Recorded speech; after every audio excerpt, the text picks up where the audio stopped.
Hola, buenos días, buenas tardes, buenas noches. Estamos aquí en este canal, Palme Bios Live Bricks. Hoy no os traigo noticias, hoy vamos a relajarnos, vamos a escuchar Space y Fortuna, pasaros por su canal de estos cuatro chavales, darle like, que son unos emprendedores, a mí me gusta escucharlos, noticias que dicen de la semana o de la semana pasada, no los puedo seguir al día porque voy montando y voy escuchando esto, Jordi Wild, también escucho...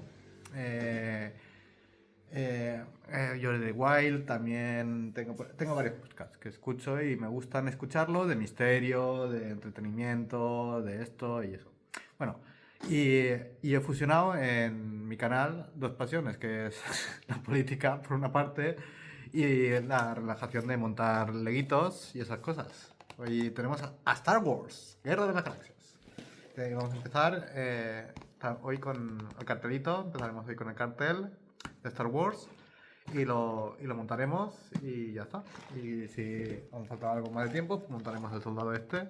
Yo soy de las trilogías primeras, también tenemos a C3P, a C3PO de 2, a Arturito en Latinoamérica y también tenemos al otro robot y otras dos naves que tenemos, el Halcón Milenario Negro que me ha gustado, también me lo compré, lo tengo por ahí por montar y también algún Lego más y otros que me gustarán y iré comprando poco a poco de Star Wars porque me gustan las naves espaciales y esas cosas también. Y siempre estoy en el espacio, me dicen que mi mente. Bueno, pues lo dicho, hoy vamos a montar esto. Vamos a ello mientras escuchamos a estos chicos, a Space y Fortuna. Y ya está. Espero que os guste este canal mientras que yo monto y oigo los podcasts. Y bienvenidos. Ahora seguimos. Voy a hacer un corte para cambiaros la cámara. ¡Corte! Vale, pues lo dicho, chicos. Vamos a montar la entrevete que os he dicho yo por aquí, de Star Wars, mientras que escuchamos Space y Fortuna. Vamos allá, chicos. Vamos a ello. O no compromisos. Además, os explicaré una estrategia de cómo hacer descuentos sin que se note y si tienes déficit de atención, esa empresa que te voy a explicar hoy te va a interesar. Hablaremos de las ventajas y desventajas de trabajar en casa y también desvelaremos nuestro proyecto propio. Sin más dilación, empezamos. Muy buenos a todos y bienvenidos al episodio número 83 de Space y Fortuna. Estamos la alineación al completo. Euge, Willy, Marc, ¿qué tal estáis? Muy bien, a tope, con mucho trabajo para variar.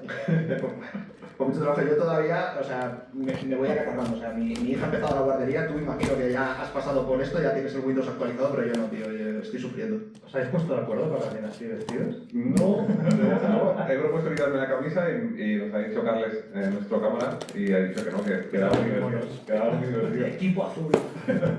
Los de Matrix. Madre mía. Bueno, hoy nos estamos repasando un poco los temas que vamos a tratar y desde luego bastante interesante lo que tienes tú planteado, ¿no, Marc? Porque quieres hablar de esponjosidad, pero a lo grande, a lo bestia. Sí, me he preparado un tema para variar. Lo he preparado bien, documentándome y tal. O sea, para que... Pues es un proceso que una cita, podréis sacarme como siempre. Pero yo quería sacar un sector de la economía, un sector de la actividad, un mercado de cientos de miles de millones, ¿vale? Un sector que está en crecimiento y un sector donde la mayoría de consumidores están obligados a contratar, con lo cual, cuando tú lanzas un producto o un servicio, tú tienes que satisfacer una necesidad. En este caso, la necesidad es legalmente impuesta. ¿Alguien sabe de qué puedo estar hablando? Greenpeace está en peligro. Pues húndete.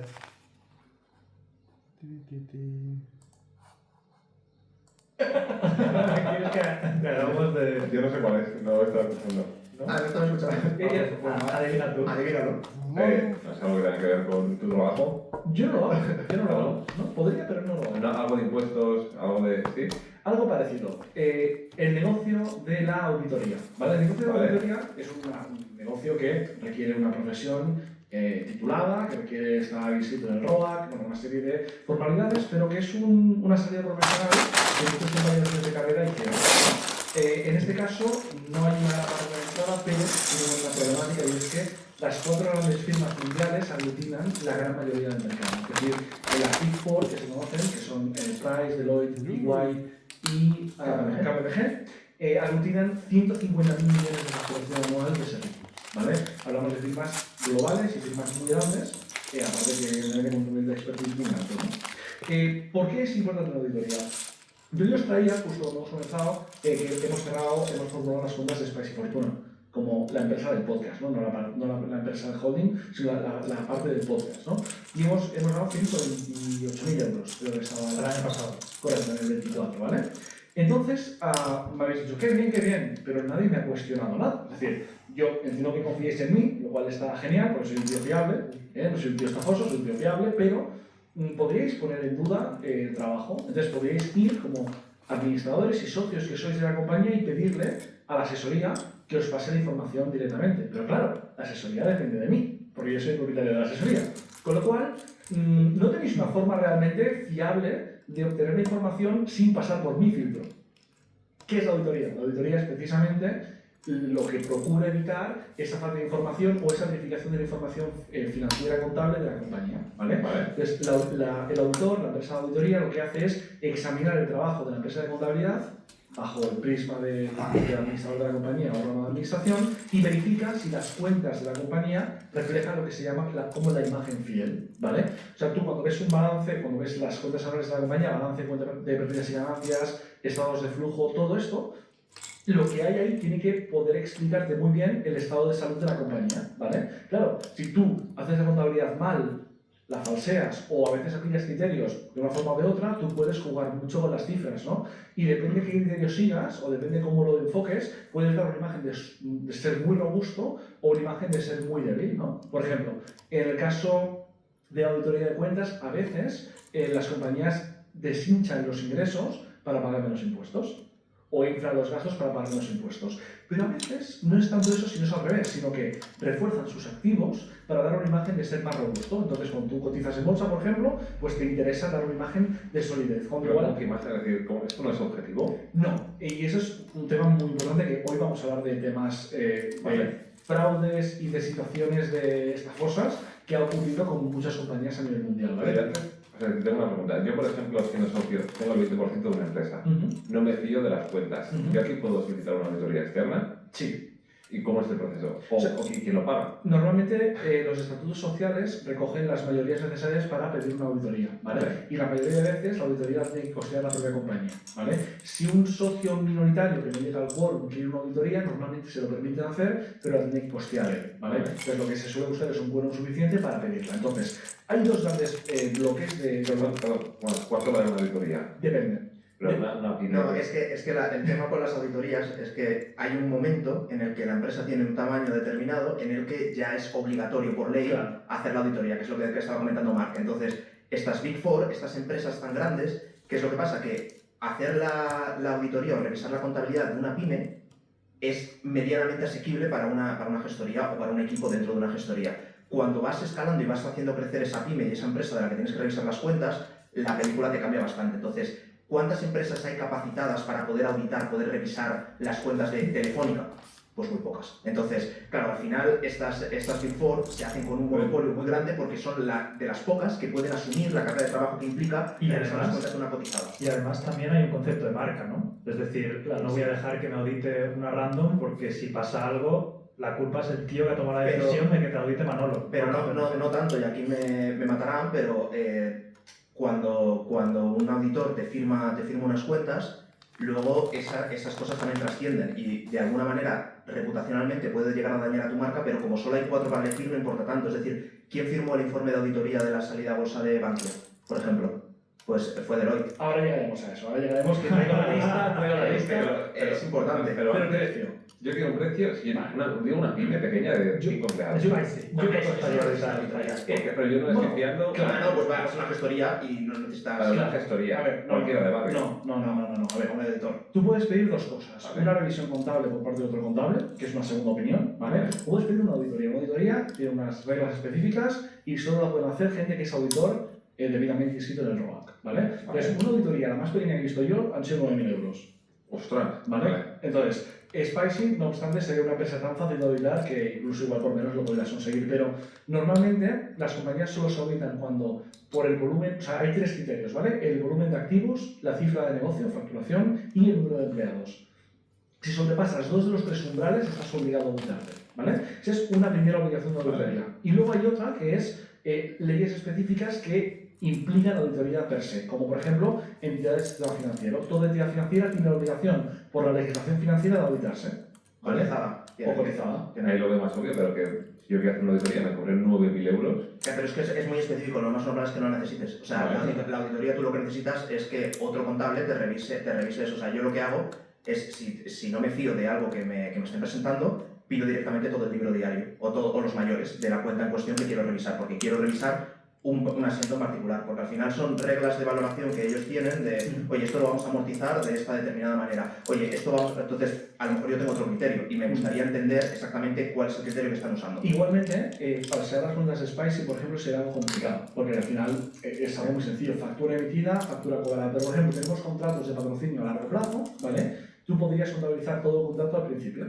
¿Vale? Que eso estaría, en mi opinión, mal, porque hasta que tú no vas cumpliendo con las obligaciones del servicio, no se devenga realmente cada precio de cada episodio, ¿no? Entonces, hay operaciones que son muy subjetivas, especialmente no una panadería, no una frutería, pero sí que compañías que, por ejemplo, trabajan con contratos de futuro o con derivados, son compañías que la contabilización y el criterio seguido puede ser absolutamente muy dispar. O hay compañías estafosas, muy estafosas, que lo que hacen es crear entramados para hinchar sus resultados, ¿vale? Uno de los casos que vengo a comentar hoy, al final también quiero hacer un disclaimer, porque Álvaro ya ha citado a Deloitte, las Big Four son las 4 compañías más importantes de auditoría y son gente buenísima, ¿vale? Son gente con una marca muy buena y con profesionales muy buenos, pero como en todo, cuando haces miles de auditorías, alguna te puede salir mal, ¿vale? O algún socio tuyo puede hacer algo negligente o estafoso. Lo cual no significa que toda la marca sea estafosa, sino que ha habido un caso concreto, con lo cual no es un ataque a ninguna de las grandes auditoras, ¿vale? Pero, por ejemplo, el caso de GoEx. ¿Os suena el caso de GoEx? Sí, para español. Esto fue con lo de... Los acusaron los de Batman, ¿no? Los mismos que acusaron a Grifols. Sí, Gotham. Gotham. Ah, Gotham acusó a GoEx. Sí. Sí, y la tumbó. ¿Qué hacía Pero GoEx? lo mismo, a Grifols también la acusación era: estáis utilizando las cuentas para imputaros pues, dentro de vuestro entramado de empresas participadas y del grupo, con las reglas de consolidación fiscal, os estáis imputando unos ratios de deuda que no son los que se corresponden de la compañía. Entiendo que además, en ese caso, Grifols ya estaba auditada, o sea que estaban Grifols señalando al auditor y a la compañía. Correcto, Sí. correcto. Y hay mamoneos de que se pagan que, entre ellos. Antes de entrar en esto, antes de entrar en el caso GoEx, claro, una de las preguntas que se plantean en el sector es: el auditor es un tercero independiente, ¿vale? Pero ¿hasta qué punto eres independiente? Cuando, imagínate, cada semana te pagan 1 millón de euros para auditar al Cada semana. Es un caso que voy a sacar ahora. Mira tú, 50% no verí.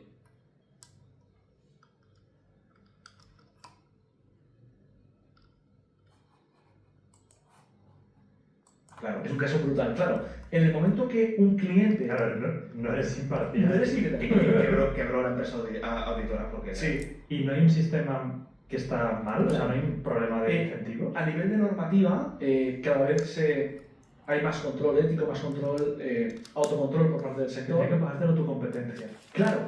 No, lo que te hacen ahora es fijarte un mínimo de años y un máximo de años. Y Porque, tienes claro, que cambiar, te fuerzan a cambiar. claro, porque si llevas 9 años con una auditora, que es el máximo plazo que se puede en España, por ejemplo, y entra otra, como te hayan estado durante 9 años bailando el agua, el que entre va a decir: esto es un desastre. Entonces, ninguna auditora se la va a jugar tanto y ahora hablaremos de la reputación de marca, ¿no? De cómo puede un error tan grave reventarte la compañía, ¿vale? Que es el caso de Enron y Andersen, ¿vale? Que era la Big Five, por así decirlo, y acaba siendo Big Four porque esta se acabó. ¿Ah, sí? Por el caso de Enron. Por el caso. O sea, eran 5. Eran 5 grandes. Y esta empresa al nivel de KPMG. Y vaya, pozo. Wow. Pero es que ligaron o sea, la caída de Enron Sí, afectó no solo ya a los accionistas de Enron, sino que es que muchos de los accionistas eran fondos de pensiones. Con lo cual, claro, un fondo de pensión que tienes en una compañía, si un fondo de pensiones a día de hoy invierte una parte de su capital en Apple, por ejemplo, o Microsoft, no se vería mal. Dices, bueno, tienes tus ratios en los que puedes invertir en renta variable, son empresas blue chip que en teoría son sólidas. Pues lo mismo era Enron. Entonces, pero claro, Enron basado en una contabilidad que era fraudulenta, que se hizo además intencionadamente desde la empresa y con la connivencia del auditor. Y se demostró. ¿Qué vendía Enron? Porque siempre he oído el caso Enron liada, pero no llego a entender algo de energía. En principio era energética, pero comenzaron a jugar con derivados del petróleo, con ¿La energía qué hacía? futuros. O sea, ellos compraban y vendían petróleo o luz. No, derechos sobre la energía que se generaba en Estados Unidos. Entonces iban como... la verdad es que no me he fijado muy bien, pero iba como arbitrando de se va a producir tanta luz, con lo cual el precio será de tanto, te lo vendo yo ahora, a día de hoy, pero más barato, o la inversa. Entonces... Pero el caso de Enron incluso hubo acusaciones de que en California forzaban apagones precisamente para apreciar su... Sí, no. Que ahora son derivados. Es como una mafia. Una locura. Bueno, antes de esto, deciros que prácticamente el 80% del negocio de auditoría es cliente que está obligado por ley. Es decir, solo un 20% lo hace voluntariamente. Lo que decía Willy, si Willy tiene una inversión en una compañía que tiene un 5%, podría pedir la auditoría, aunque no fuera obligatoria por ley, para cerciorarse de que lo que está haciendo el equipo gestor o el equipo del órgano de administración es algo acorde a la norma. Y el report financiero que le pasan a él es un report real, ¿vale? Pero claro, 9.000 euros es pasta. Claro, entonces tú aquí tienes que sopesar ya, pero si eres un fondo que ha invertido 5 millones, igual es que antes de una compra, aunque no tengas obligación, dices, oye, como parte de la due diligence, tus cuentas las va a auditar y te las va a auditar este tío. ¿Cuándo es obligatorio? Es decir, ¿cuándo tienes el volumen obligado de tener que hacerlo? Vale, de memoria, Son 3 criterios: trabajadores, cifra de negocios y volumen de activos. Volumen de activos son 2,8 millones de euros, trabajadores más de 50 y cifra de negocio más de 3,6 millones. Si superas todos estos 3, tienes en España. ¿Y en Andorra es igual? No, en Andorra ha bajado un poco el umbral. Ha bajado un poco el umbral porque como el tamaño del país es más pequeño, entendían que era un poco... De hecho, la ley de auditoría ha comenzado a aplicar este año. O sea, hasta este año en Andorra no había obligación de auditar, solo entidades financieras. Pero, por ejemplo, aquí te pongo un ejemplo. Yo, por ejemplo, tengo una empresa de alquiler de yates, bueno, de pisos, y tengo 3 millones en pisos, que puede ser una holding. Sí, pero en este caso cumplirías un requisito de los 3. Porque nunca tendrías ni los 50 empleados, ni tampoco la facturación. O sea, con eso es con lo que tienes que jugar en España. Facturación. En España te sale muy poco rentable fichar a la persona 51. Porque hay un montonazo de normas, en la auditoría es una de ellas, pero hay muchas más normas que se te empiezan a imponer cuando superas ese umbral de los 50 empleados. Entonces, es infinitamente mejor tener 4 empresas de 50 empleados a tener una sola de 200. Vale. Pero eso es por cómo está hecha la norma. Rectifico, facturación 5,7. En Andorra es más bajo. En Andorra son 3,6, juraría. Entonces hablamos de 2,8 millones de activos, 5,7 millones de facturación y más de 50 trabajadores. Esto en España. ¿Y en Andorra también 50 empleados? 25, o sea, en Andorra bajan, sí. En Andorra bajan el criterio. Claro. Aquí el número 26 no hay que ficharlo. Pero igualmente en Andorra hay muy pocas compañías. Por ejemplo, en el caso de Avast, que es mi caso, no tenemos activos. Es un despacho. Entonces, pero tú tienes más de 25 empleados y si llegases a facturar más de 3, algo, ese sería el criterio. ¿Tendrías que auditarte por una empresa parecida a la tuya? Correcto. Me vendrían dentro y me revisarían y estudiar todo. Bueno, ¿tú puedes escoger quién te audita? Sí. Vale. Que esto es uno de los puntos. Es decir, al final, la independencia del auditor, que por ley es uno de los principios básicos, claro, en el momento que tú pagas al auditor, si el auditor te hace el informe y te pone una salvedad, oye, esta relación creo que está mal contabilizada, tú te puedes enfadar con el auditor, despedirlo y contratar a otro. Vale. Que de hecho es lo que ha pasado hace poco con el Barça, el Fútbol Barcelona, despidió a Grant Thornton, que es una tan gran auditora, y contrató a Crowe, porque habían disparidades en los criterios en una operación concreta, ¿no? No te ríes, eres de Madrid y... No, me estaba riendo de eso. Me estaba riendo de que una de mis... iba a decir inversiones, pero en verdad es un poco kamikaze. Pero de las compras que he hecho ha sido de una sociedad que está en el Nasdaq, SMCI es su ticker, Supermicro, y estos hacen chips en Taiwán. Y entonces es una empresa rollo familiar, que los cargos directivos están como emparentados y que es como muy opaca y muy turbia, ¿no? El caso es que en plena revolución de la IA es una empresa que se había estampado, no sé, se había perdido como el 50, 60, 70% de valoración en lo que iba de año. Y entonces me puse a leer y es que el auditor o sea, disponía de demasiadas salvedades en las cuentas. Entonces no habían llegado a presentar las cuentas al Nasdaq para decirles, oye, estas son nuestras cuentas auditadas, porque el auditor no se las firmaba. Entonces despidieron el auditor, la acción lógicamente sigue bajando, contratan un nuevo equipo de auditoría, ese equipo de auditoría dimite, las acciones dimite porque dice, te va a ver aquí un tal cacao de tal, las acciones por los suelos, y entonces ya dije ahí, de perdidos al río, compro porque si esto se arregla volverán a subir y si no, pues ya está, pues se ha perdido y esto es una kamikaze, es una inversión completamente kamikaze. La cosa es que salió bien. O sea, estuvieron a 2 días de que el Nasdaq dijera, os delisto, os vais fuera de la bolsa y vais a hacer vuestros chanchillos a otro lado. Ficharon un nuevo editor, firmó las cuentas, han empezado a entregar la documentación al Nasdaq y parece que más o menos, de momento está colando y lo están admitiendo, ¿no? Y de momento me ha ido mal, por lo menos en el punto en el que yo he entrado. Pero vamos, es algo nada recomendable y es todo causado por auditoría. Porque claro, desde el punto de vista de los inversores, ¿cómo te vas a fiar de una empresa que no tiene las cuentas auditadas, punto uno? Y punto dos, que es que las firmas auditoras que están entrando a revisar su contabilidad están dimitiendo. Porque dicen que esto yo no te lo firmo, tío. Claro. Yo he traído 3 casos de 3 grandes escándalos que ha habido, de los 3 los más grandes que ha podido haber, con firmas muy reputadas, pero para que veáis hasta qué punto decía Willy, pero bueno, al final es subjetivo. Ahora vas a ver el nivel de subjetividad que puede haber, ¿vale? El caso de la CAM, la caja, ¿vale? Con KPMG, ¿vale? Declararon 210 millones de beneficio cuando tenían 4.000 millones de pérdidas. ¿Cuánto? 210 millones de beneficio, no de facturación, de beneficio. Y después de hacer la revisión, la auditoría estaba mal hecha, tenían 4.000 millones de pérdidas. ¿La CAM era la caja de Madrid? No, la de Almería, ¿no? No sé, vale. Pero, a ver. ¿cómo puede ser? ¿Pero ellos lo sabían o no? Claro, A ver, pero no lo empresa. ¿Cómo lo vas a poder saber? 4.000 millones te puede pasar, pero... Explica dónde está el cambio de vista de cada uno. hay cuestiones... ¿Cómo pasa un tío de Hay cuestiones muy obvias, ¿vale? Porque imagínate que yo soy un banco y le dejo a Willy 1 millón para comprarse un inmueble, ¿vale? Y Willy es una empresa, ¿vale? Entonces, esta empresa está haciendo una promoción, imagínate, con 1 millón de euros, promoción muy difícil y tal, ¿no? Y la promoción no avanza. Entonces yo tengo 2 opciones. Si Willy no me devuelve el dinero, yo puedo decir, oye, deterioro mi crédito, y un deterioro significa que como creo que no me va a pagar, yo pongo a pérdidas, ¿vale?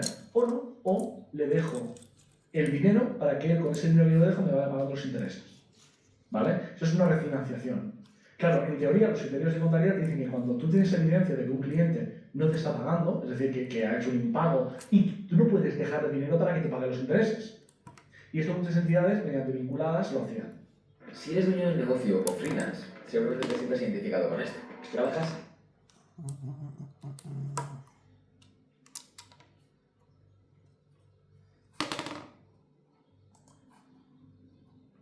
El crédito que es moroso y de dudoso cobro, te vuelvo a prestar dinero a ti, cliente con poca solvencia, tú me pagas el crédito que es dudoso y ahora como te he dejado uno nuevo, habrá que esperar a ver si me lo devuelves o no. Pero en el fondo esto es chutar la lata hasta que un día se rompa, ¿no? Correcto, pero de momento lo vas chutando y no das imagen. Esto es porque el ejecutivo piensa, a mí este globo no me explota. Claro, y luego también porque tú imagínate, en el caso de Spice, ¿vale? Gera, que es el podcast manager, es el que dirige el podcast, es el que tiene la relación con la asesoría. Imagínate que yo no soy el dueño de la asesoría, ¿vale?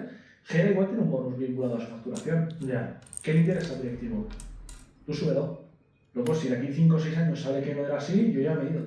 Además que hay muchos bonus que están estructurados en directivos que, digamos, tú tienes la cuota que tienes que conseguir y eso pues te da derecho a que tengas un determinado bonus, ¿vale? Pero a partir de que estés por encima, estés en overperformance y estés creando más, digamos que te llevas tú más dinero. Entonces, que el bonus empieza a escalar de manera exponencial para incentivarte. En plan de, oye, tú me tienes que vender 1 millón, pero si me vendes 1,5 millones, por ese medio extra que me estás vendiendo, como lo estás haciendo a sobrecuota, te lo voy a retribuir mucho más que el primer millón, que es lo que entendía que ibas a hacer. Entonces, claro, a ti como ejecutivo te interesa, dice, esto mételo en este trimestre, mételo en este año.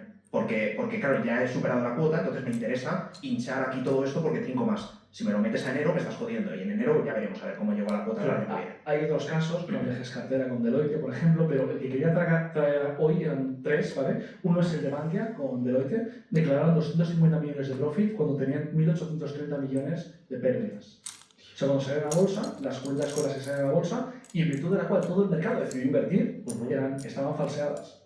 Entonces, evidentemente, pues hubo las consecuencias que hubo, como todos conocemos, ¿no? Rodrigo Rato pues tuvo que pagar el pato, encima rima, así que perfecto. Y la más estafosa de todas, yo para mí es el top estafoso absoluto, ¿vale? Antes de Enron, porque me gusta tirar por el Producto Nacional, es el caso de GoWex. Lo de GoWex, bueno, GoWex salió a cotizar al MAP, ¿vale? Al mercado alternativo bursátil en España, que era una compañía ultra innovadora, ministros dándole premios al founder, ¡guau! Este tío es un genio. Ofrecían wifi en todos lados, en espacios públicos. De acuerdo. Entonces, claro, yo ahora lo pienso y digo, pero ¿y de dónde ganan el dinero? O sea, era un poco raro, ¿no? Bueno, pero lo que hacía GoWex, que son unos genios, era creaban compañías around the world, ¿vale? Entonces, GoWex le facturaba a las compañías fantasma. Entonces, iban hinchando la cuenta de resultados de forma absolutamente arbitraria. Pero esto es full Es estafa. full O scam. sea, no es estafoso, esto No, es full estafa. De hecho, el tío está procesado, creo que le pide 35 años de cárcel. O sea, su plan era, abro una empresa noruega que me contrate que Claro, es Internet. Es internet en la calle de Noruega Sí, sí, sí.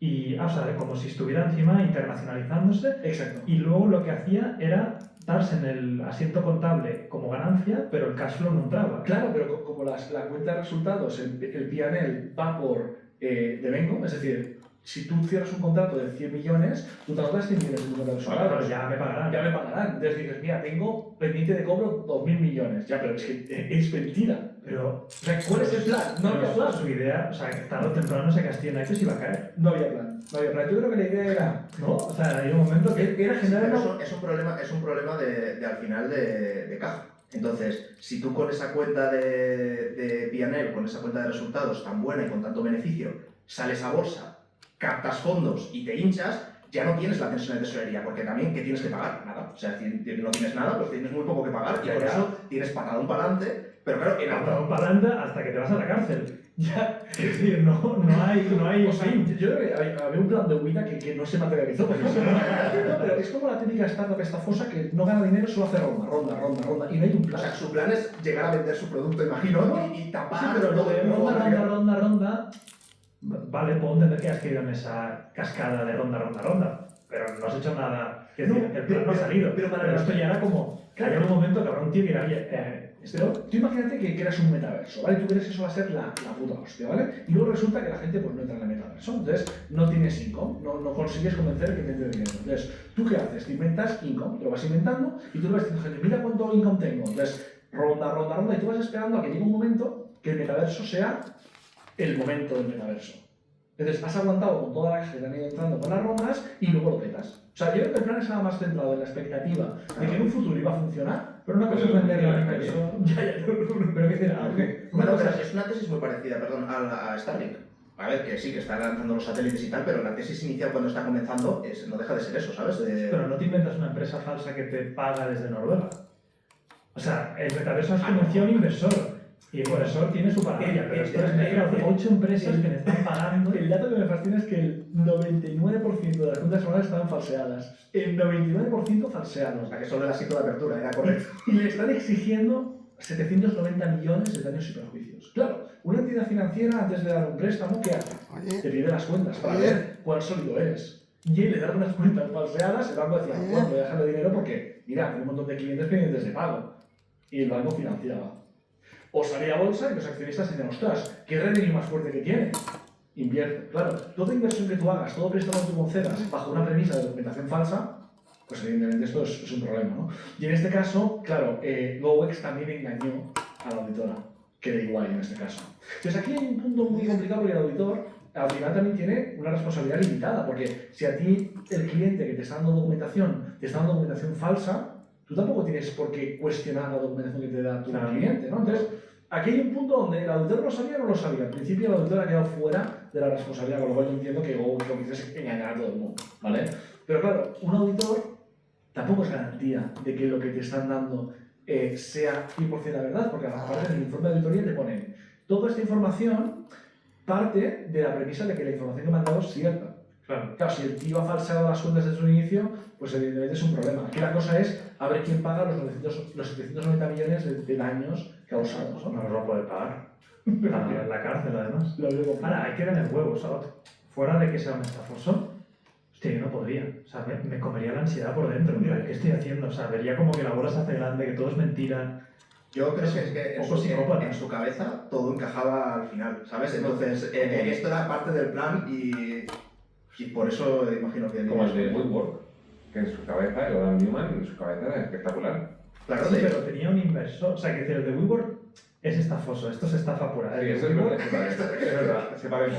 O sea, el de WeWork convenció a un puto loco, que es el Masayoshi Yon este, que le empezó a dar pasta y también le comió la olla. O sea, su propio inversor le decía, no, ofrece más. O sea, entiendo la situación del de WeWork. Este cabrón se creó ahí pantallas para estafar a lo bestia. Lo que es importante es que en el sector de los servicios, en mi sector o en el sector de la auditoría, lo que es clave es la confianza y la reputación, ¿vale?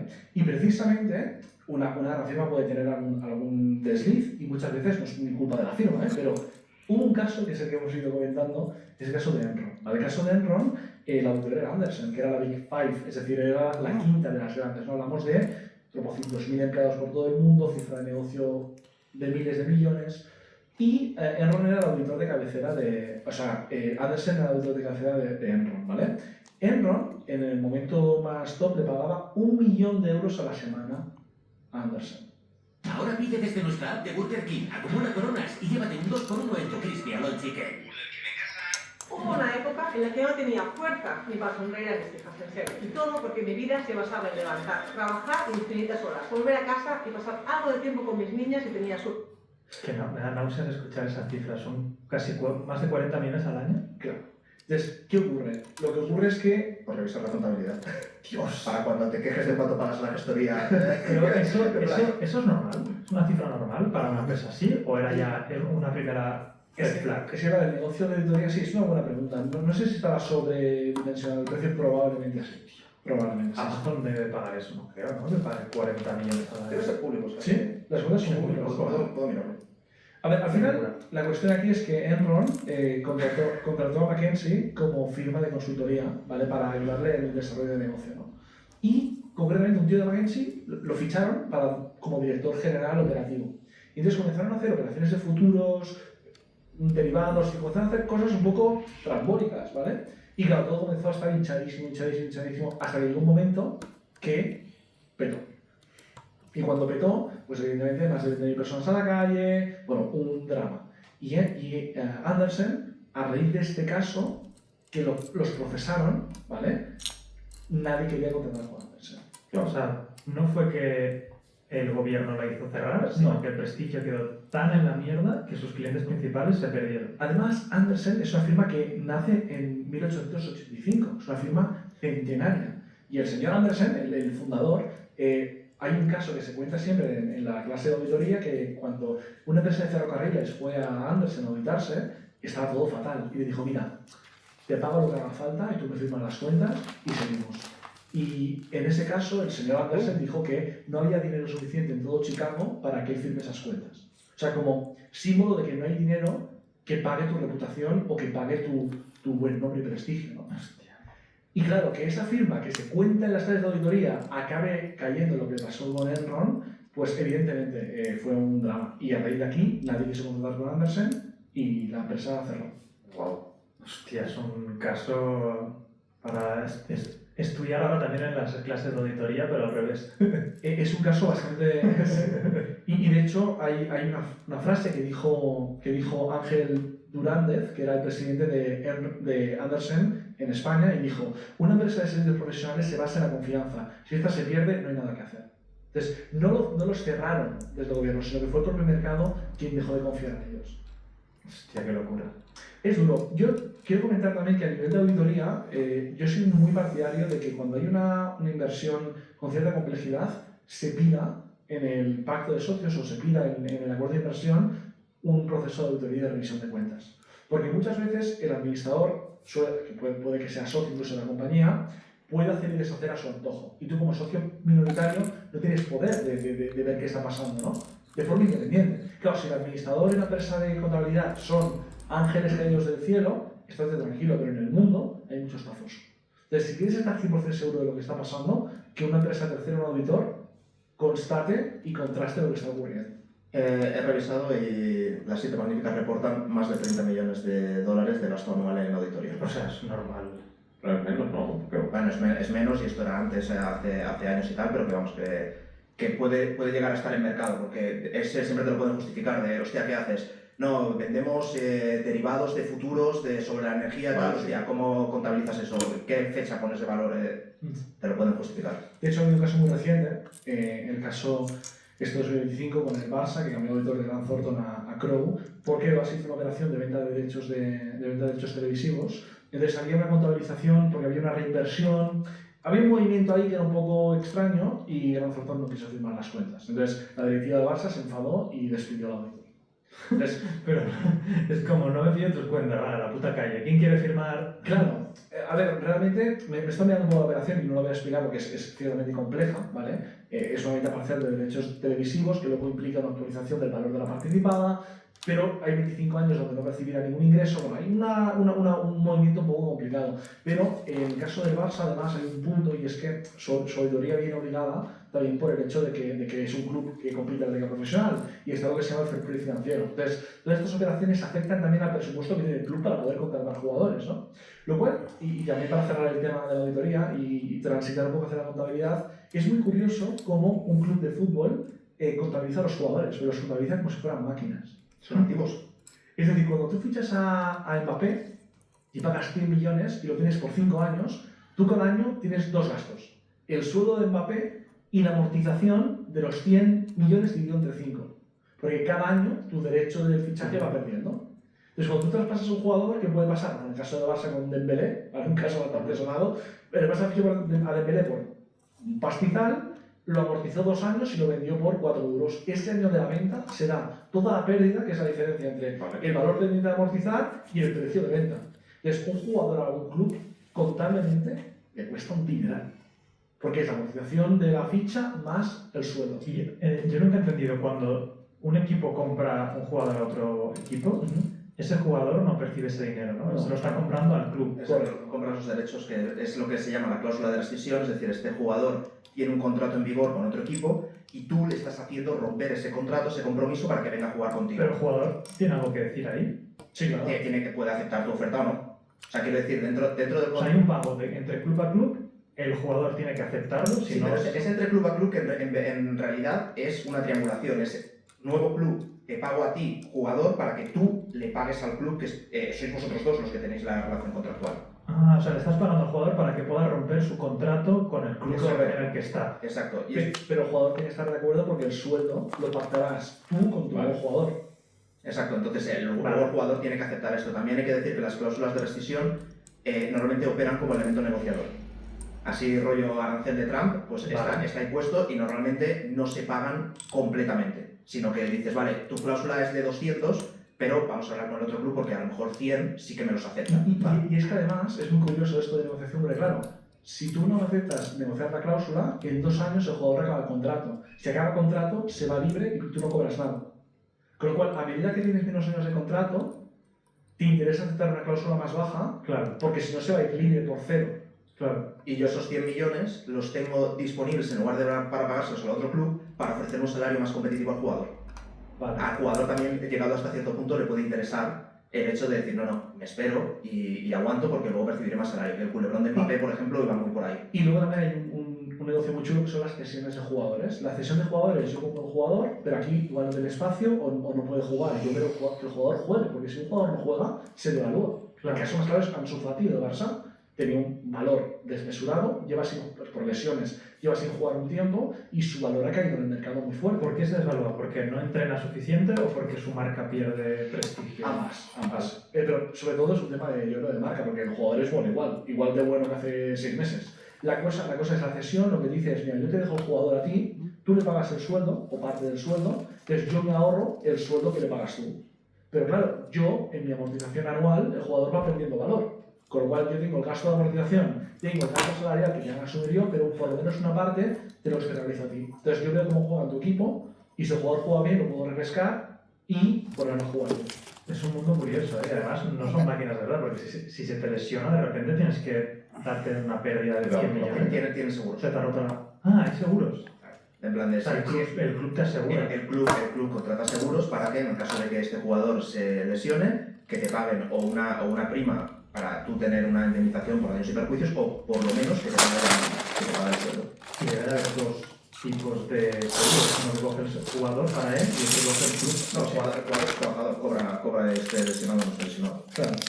Y no se aseguran por si acaso la lesión es muy dura y... Algunos sí que se aseguran. Lo típico de que no llegan aseguradas en millones. Yo creo que es más marketing, pero Iker Casillas en su momento se aseguró las manos. Vale.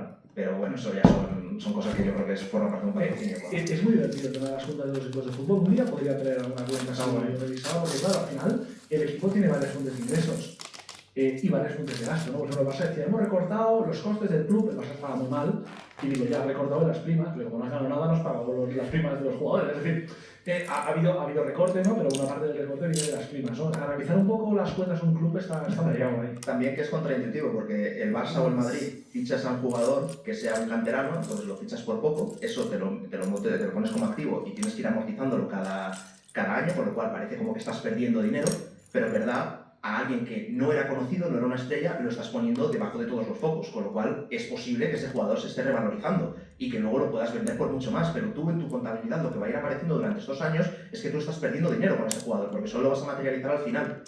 Claro. Entonces, Normalmente que una empresa tenga activos es bueno. En el caso del fútbol no es tan bueno, pero significa que has fichado muy caro y que cada año dotas una participación muy fuerte. Claro.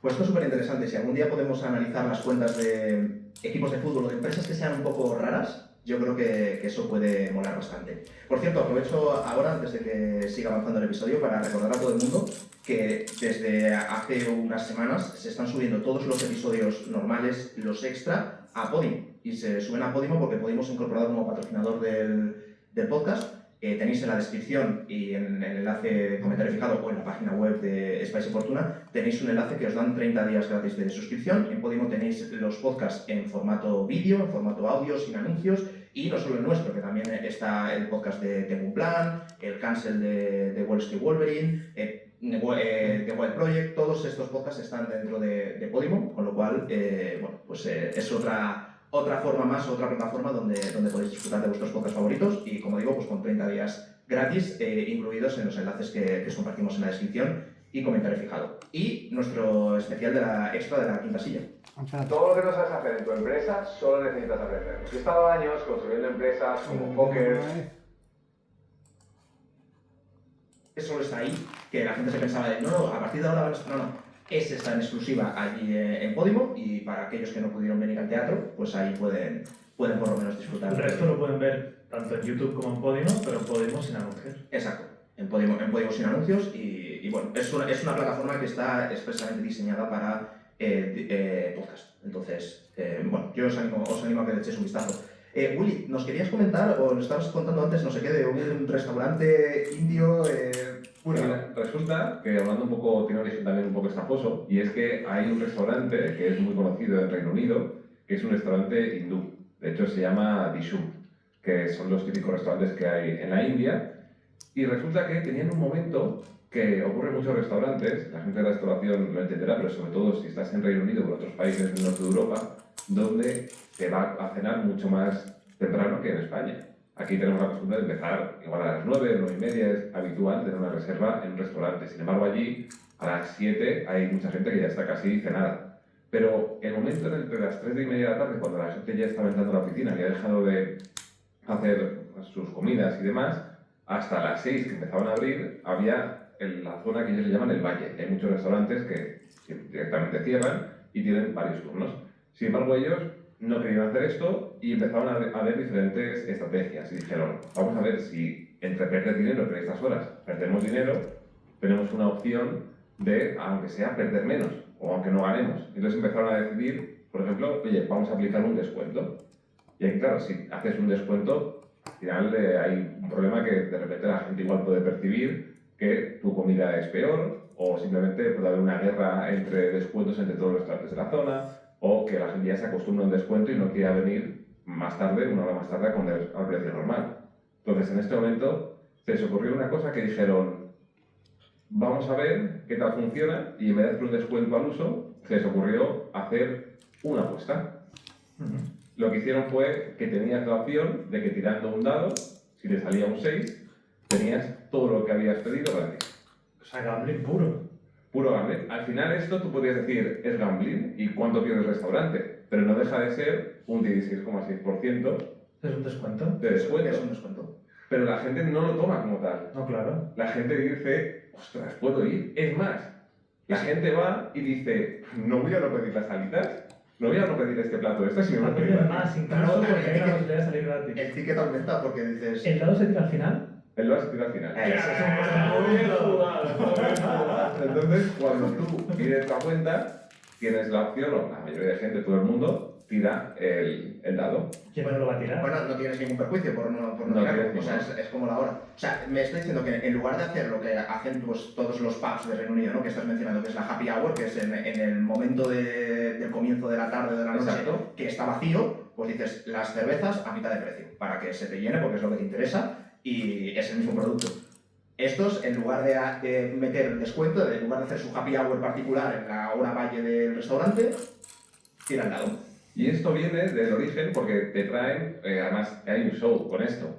Claro, aquí hay una parte muy buena y es que te viene el show pues, con una tabla de madera, como si fuese una especie de tablero, y una marca, que es como una especie de una vasija donde guardaban antiguamente el agua en la India, y de ahí sale un dado. Y dentro de este dado, tú lo tiras, y si toca el 6, ganas. Pero claro, tú imagínate la cantidad de gente que primero coge y dice, ¿cómo no voy a pedir más si es que me va a salir gratis? La gente no piensa que no me va a tocar algo que no voy a ganar. Además, está todo internet lleno de vídeos con gente ganando. No, pero que yo estoy comiendo ahí y te pones además a animar a la otra mesa. Claro. En modo Julio, ¡vamos! Que se pone esto antes. Escuchas como el ganado ha ganado y dices, más horitas, que yo también me he ganado. No, pero escucha, pero yo pondría que si sale un 1, pagas el doble, tío. Sería espectacular. Imagínate, es que ya Eso es como en el hotel, el juego este de mesa. segundo tiro. Yo no iría, si... No, eso no lo puedes poner, pero gratis sí. Pero no deja de ser un descuento, Es un descuento. disfrazado de otra forma. Y claro, todo es tiene origen porque ellos son de la India y resulta que tiene origen ya todavía que hasta lo tuvieron que prohibir, y es que antiguamente en la India, en la época de los 60, había una especie de gente que hacía apuestas, un poco así por debajo de la mesa, porque jugaban mucho con el precio del algodón. Tenían este problema y es que ellos dependían mucho del precio del algodón, entonces según se cerrase el precio del algodón en Nueva York, en la bolsa de Nueva York del algodón, luego ellos apostaban a ver cómo iba a abrir en la bolsa de Bombay de algodón. Entonces, había gente que directamente se dedicaba a apostar cuáles eran las dos últimas cifras de este número. Puro gambling. O sea, no había nada más. Sin embargo, esto se dio cuenta del gobierno y luego directamente lo quitó. Dijo, esto está prohibido, no se puede hacer. Y como solo querían gamblear, dijeron, vale, vamos a jugar a otra cosa. Entonces empezaron a meter dentro de esta marca, que es la vasija, empezaron a meter números, y los números que salían era para ganar. Entonces era simplemente una especie de bingo, una forma de apostar, pero nada más simplemente por el hecho de gambling. Le daba igual que fuese el precio de algodón o lo que saliese dentro de una vasija. Y esto mismo lo han traído y creo que habían puesto hasta alguna opción de hacerlo con doble dado, que era como todavía más o más descuento dentro de este restaurante. Pero me ha parecido muy curioso, es decir, es verdad que lo primero que se me ocurre es no quiero perder dinero en mi hora, que es el valle de la muerte donde pierdo pasta, puedo hacer una happy hour o directamente puedo hacer esto. ¿Y sabes quién más lo ha hecho? ¿Quién? Lo hace muy bien el que haya un descuento, que la gente no sienta que, oye, me ha tocado un descuento o hay un descuento y lo haces por eso, sino que me lo tengo que ganar. Y esto lo hace muy bien McDonald's con el Monopoly. McDonald's tiene una época que es X días al año donde tienen este Monopoly, donde la gente va cogiendo diferentes casillas y tienes desde unas patatas fritas hasta premios mucho más grandes como ¿Pero viajes cómo funciona o esto dinero en cash. del Monopoly? ¿En tu menú te dan una casilla de Monopoly? Sí, en las patatas o en los refrescos del este tienes ahí como un cuadradito que estiras y está troquelado en Me acuerdo cartón. que además hace años ya hacemos eso. Sí, y en las bandejas, en el papel este que te ponen en la bandeja, pues ese es el tablero del Monopoly. ¿Y esto lo hacen en la fecha donde suelen vender menos? No, en verano. Yo no sé, vas a con hamburguesa extra o... A la mayoría de la gente se lo dejan al mes, entonces ves a un montón de niños que parece que son mendigos, que van ahí mirando todas estas para quitar las calles y a ver si juntas, pues eso, 3 iguales y tienes unas patatas medianas gratis. Pues. Claro, esto también lo ha hecho, por ejemplo, MrBeast con sus chocolatinas, que te metía dentro ticket dorado a lo Willy Wonka y si te tocaba podías ir a sus vídeos. Son gamificaciones. Sí. De alguna forma lo han gamificado y, por ejemplo, les ha funcionado muy bien a los de McDonald's. Incluso hizo como una super leyenda el tema de McDonald's porque la empresa que los hacía se dieron cuenta de que estaba robando y se estaba quedando con los mejores premios. Porque, por ejemplo, el premio de ganar $1000 o un viaje, esos premios había muy pocas, entonces por eso era difícil conseguir estas. Y la empresa que los fabricaba comenzó la leyenda porque ellos mismos se quedaban los vueltos ganadores. ¿Sabéis quién también hacía esto, conocido nuestro? ¿Quién? Lo hizo José Elías, con la sirena. ¿Ah, sí? Sí, hace un año o así. Metió cheques de 1000 pavos. Metió cheques de 1000 pavos En las estas de gambas. En las gambas, y tuvo que dejar de hacerlo porque la gente de los trabajadores se volvían locos, porque a lo mejor te podían tocar y hubo un poco de jaleo. De hecho, ya empiezas, claro, como el cheque, al final menos una tarjetita y demás, eso pesa. Entonces, según lo precisa que es la balanza, vas poniendo, y tienes tiempo de, no, yo estoy colocando los gambones. ¿Vale? Este pesa tanto, el que pese más, entonces voy a comprar este. Como las Magic, ¿no? Como las cartas de Pokémon. De hecho, yo estaba pensando, porque me parece una idea muy buena, y además yo creo que no funciona igual la probabilidad mínima de que te un cheque de 1.000 euros entre 10.000 que una probabilidad clara del 16% justo después, que aparte te puedes montar un show y te haces promo del restaurante. O sea, es... Hay burgers y está la coronel de KFC con pan brioche. Es que no es un descuento, es una acción de marketing, es la hostia. O sea, es la hostia. Todos los días, además. Es que me parece brutal. Y yo le incentivaría a que se grabasen. En plan, te grabo si quieres. Has perdido, no lo subas.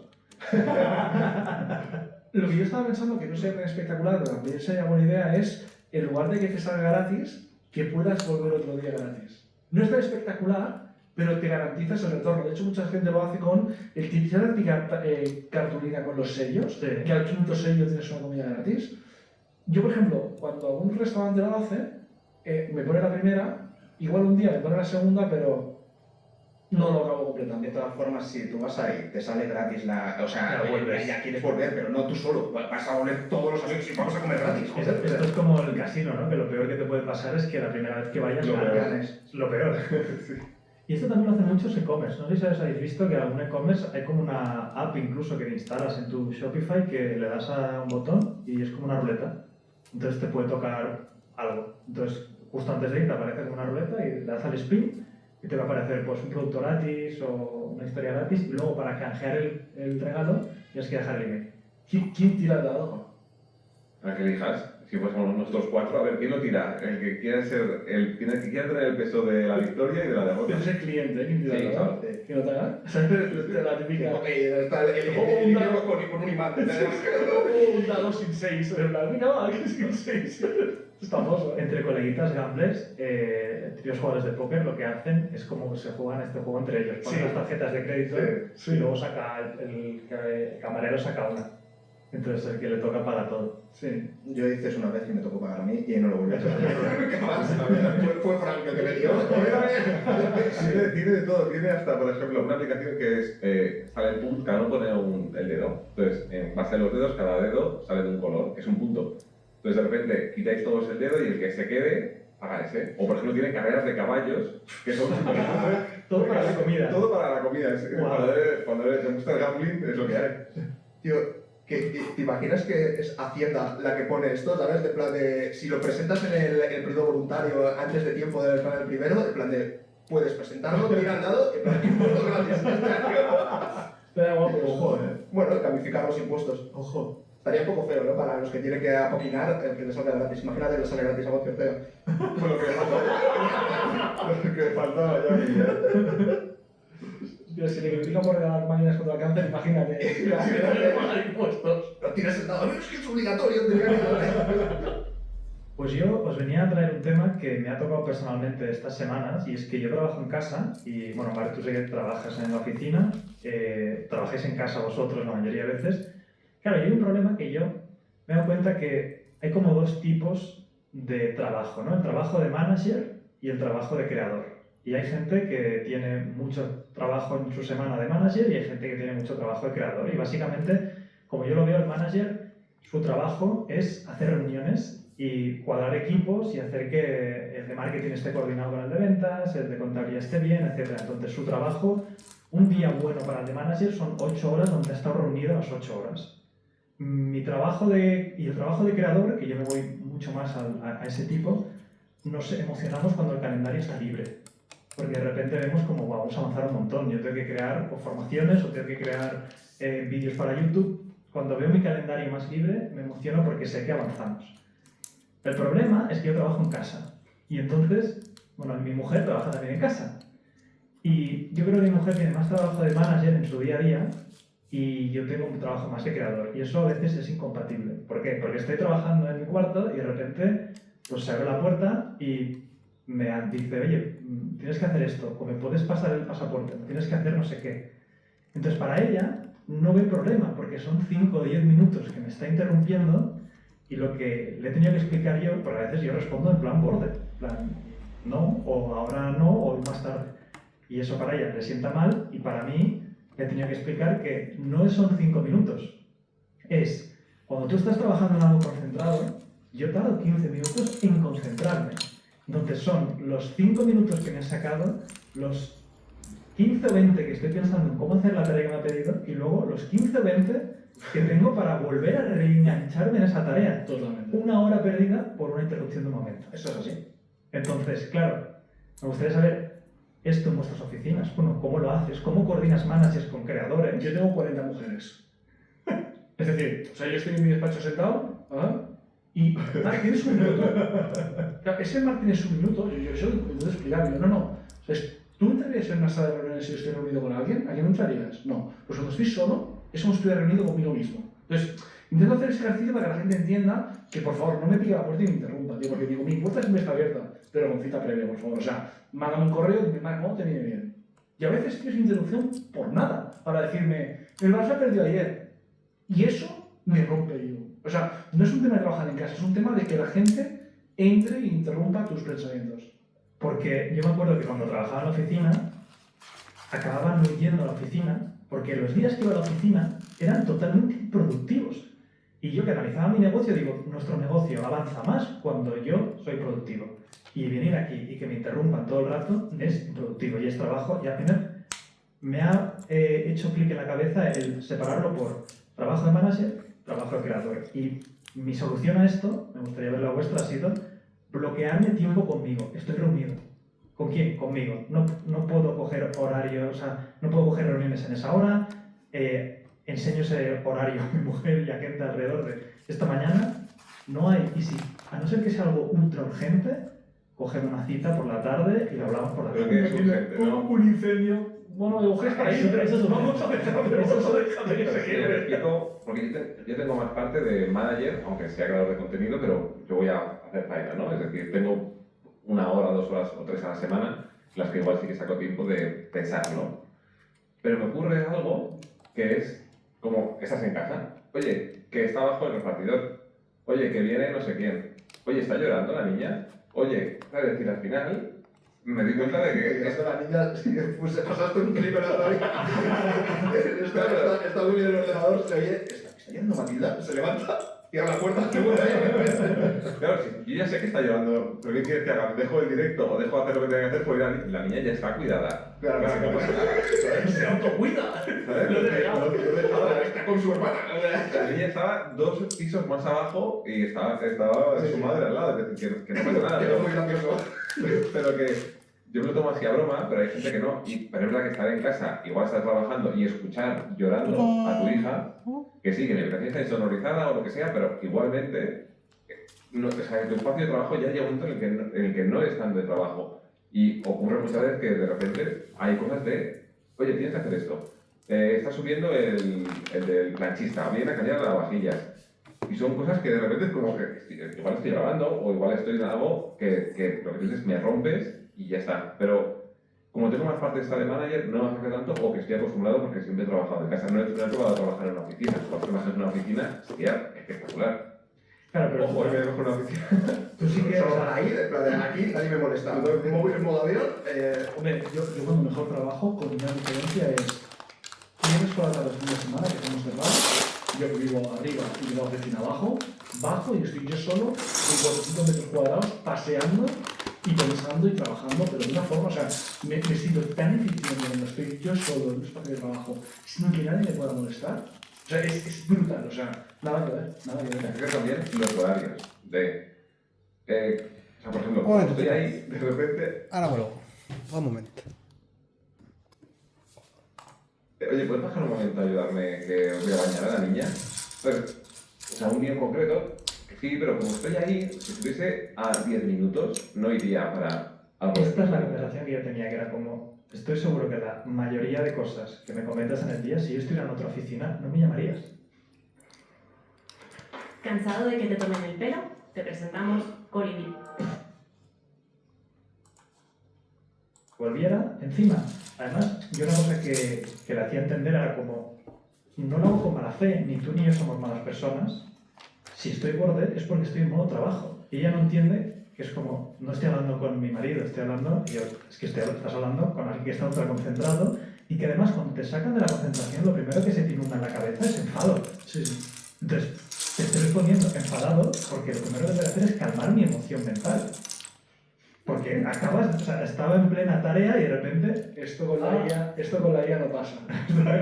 Nuestros hijos no van a tener mujeres reales. A ver, también hay una parte muy guay de que estás de repente ahí y tienes 30 minutos libres o has terminado antes y puedes bajar al sofá o puedes ir y, yo sé, puedes comer de repente. No, si yo 10.000 veces mejor para mí trabajar en tu casa que en la oficina. Pero nos estamos quejando de las cosas malas. Hay que poner, para mí, y para mí es hacerlo entender, ¿eh? Y cuando ya lo bajas a tierra y lo entienden, ya es como, bueno, hay que respetar, es como si estuviera reunido esas horas creativas y poner unos horarios. Y igualmente creo que lo mejor, o sea, lo mejor es un mix, ¿no? Yo, por ejemplo, el plan de por las mañanas estoy en la oficina con el equipo, porque el equipo tiene que trabajar conmigo en cosas, y yo lo entiendo, o sea, tampoco es una criminalización del equipo, pero sí que lo que tú has dicho de bloquearme slots donde no se me pueda molestar, esto funciona muy bien, pero claro, si te ven que estás en tu despacho, ellos consideran que estás disponible y que no molestan por picar a la puerta y entrar. Y claro, depende de qué momento, guay, pero depende de qué momento te puede romper la... Es que yo leí una cosa muy interesante y era como, los managers tienen que entender el rol de los creadores y el creador también tiene que entender el rol del manager. Y muchas veces el manager incluso puede ver, imaginemos una empresa de programación, ¿no? Tú eres un manager que tienes 5 programadores, claro, una semana productiva para el manager está llena de reuniones en el calendario. Eso para él es productivo y ve el calendario de los programadores y lo ve vacíos. Casi se puede llegar a pensar que esta gente no trabaja. Como no. Precisamente esas horas son donde más pueden avanzar.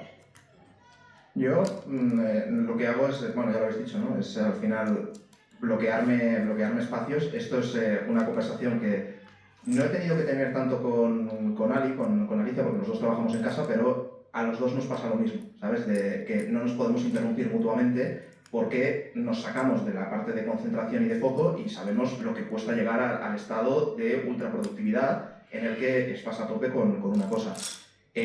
La gente se ríe mucho de nosotros, pero nosotros llegamos a tener llamadas de meets en nuestra casa. O sea, que es subir y bajar una escalera porque es una cosa de 5 minutos y nos hablamos previamente, en plan rollo, como dice Marco, con cita, de plan de, oye, cuando puedas tenemos que ver esto, tal. Y a veces lo hacemos en meets, a veces simplemente quedamos para tomar un café. ¿Sabes? En mitad de la mañana, de, oye, café, y a los 15 minutos responde, sí, ahora ya estoy, porque uno escribe cuando ya ha salido de la parte más dura que tenía que hacer esa mañana, de vale, ya sé cómo, pues qué sé yo, ya sé cómo enfocar este email. Entonces lo estoy escribiendo y ya veo la luz al final del túnel, ahora paso a hacer una tarea que no va a ser mental de creatividad, sino que es simplemente de ejecución.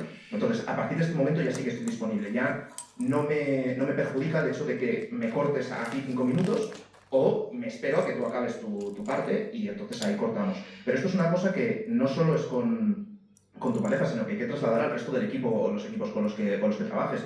Yo normalmente ahora lo que estoy haciendo es reservándome solo los momentos del día en los que soy más ineficiente en la faceta creativa, me lo reservo para hacer todas estas reuniones de faceta de manager. ¿Es tarde o mañana para ti? Tarde. O sea, la mañana es cuando soy mucho más eficiente en la parte creativa, también los fines de semana me ocurre exactamente lo mismo porque no hay nadie que te pueda molestar, y las mañanas yo generalmente digo, no quiero saber nada. O sea, cualquier reunión de más de 15 minutos por la mañana es un no directamente, a no ser que sea pues, un cliente con el que no se puedan hacer por la tarde o lo que sea, pero eso lo trato de mover. Prefiero cambiar mi hora de comer e intentar acomodarlo por ahí, y la tarde, lo que quieras. O sea, mi calendario libre por la tarde, sí. ¿Por qué no seguimos reuniendo el viernes por la mañana para Spicy?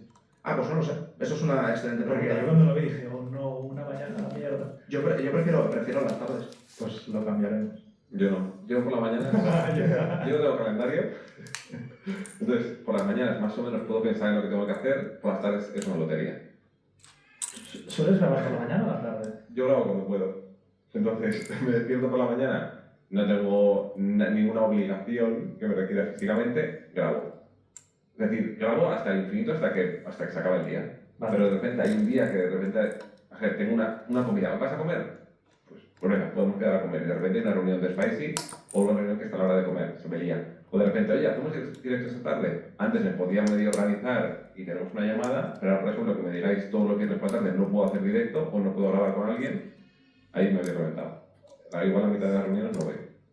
A mí me da igual. O sea, la verdad es que me puedo organizar bien por la mañana, por la Claro, tarde. porque tu trabajo es como un mix muy grande entre trabajo de manager y creador. O sea, a nivel de creativo, o sea, tú cuando estás solo, ¿qué tipo de trabajo haces? Yo sí tengo 3 roles. El rol operativo, es decir, como fiscalista, que me meto en procedimientos y me meto en temas yo personalmente, que eso es lo que debería poco a poco ir dejando, pero que me gusta mucho. Entonces, ¿Eso es tu trabajo creativo? O sea, ¿eso necesitas estar solo? ese es mi trabajo operativo y puedo estar solo o acompañado, no hay problema. De hecho, estoy acompañado incluso mejor, porque entonces también les enseño y les formo mientras yo hago el trabajo, ¿no? Luego está la parte de gestión de manager, de director de la empresa, que esto o lo hago solo, que suele ser la mejor forma, o lo hago acompañado de Angie o de Bea, que son las personas que están en la parte de financiera, ¿no? Y luego con Sergi. Y luego está la parte, por así decirlo, de gestión de personas, que eso debe estar con la gente. Puro management. Claro, claro. Entonces, en principio, yo me tengo que dedicar al management y a la dirección, y no a la parte operativa, pero sí que me gusta la parte operativa también. ¿Y el management te gusta? El management me gusta, sí, lo que pasa, a veces hay cosas que no. O sea, cuando tengo que pegar una bronca, tengo que echar a mí, no me gusta. Pero en general disfrutas. Sí, cuando la gente está receptiva, sí. Cuando montamos unos cards, sí. Cuando tengo que pegar una bronca porque he dicho algo y nadie hace mi puto caso, ahí no tanto. Porque a lo mejor hay gente que podría hacer ese rol incluso mejor que tú. Sí, es lo que dicen, no, ficha un CEO, ¿no? Pero claro, es que... Bueno, un CEO o un manager de esta parte que reporte solo. Yo al menos es lo que haría, que me reporte un tío, no quiero hablar con director general. Sí, el tema del director general o del CEO es encontrar la figura o la persona que primero tenga la autoridad, que la gente le otorgue esa autoridad en parte. Porque alguien de tu equipo subirlo a ese rol no... Es que es complicado. Es complicado. O sea, yo un poco mi idea era apoyarme en varios pilares en distintas áreas, pero a la práctica, por ejemplo, no sé, si alguien quiere o me plantea que no está conforme con el aumento que se le ha hecho, va a recursos humanos y recursos humanos viene a mí. O sea, al final hay ciertas cuestiones que acaban muriendo en mí, ¿no?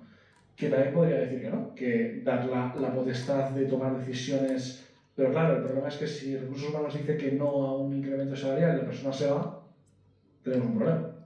¿Sabes? Entonces, y es muy difícil hacer como unas bases de un sistema operativo de ABAS. Es complicado. Por ejemplo, ahora mismo estamos formando un GPT, el GPT de las dudas internas y de protocolos. ¿Qué nos pasaba? Esto es súper interesante. ¿Qué nos pasaba? Hacíamos un protocolo, sí. Entonces se mandaba por correo electrónico y desde recursos humanos se pensaba que todo el mundo se lo leía, se lo estudiaba y se lo aprendía.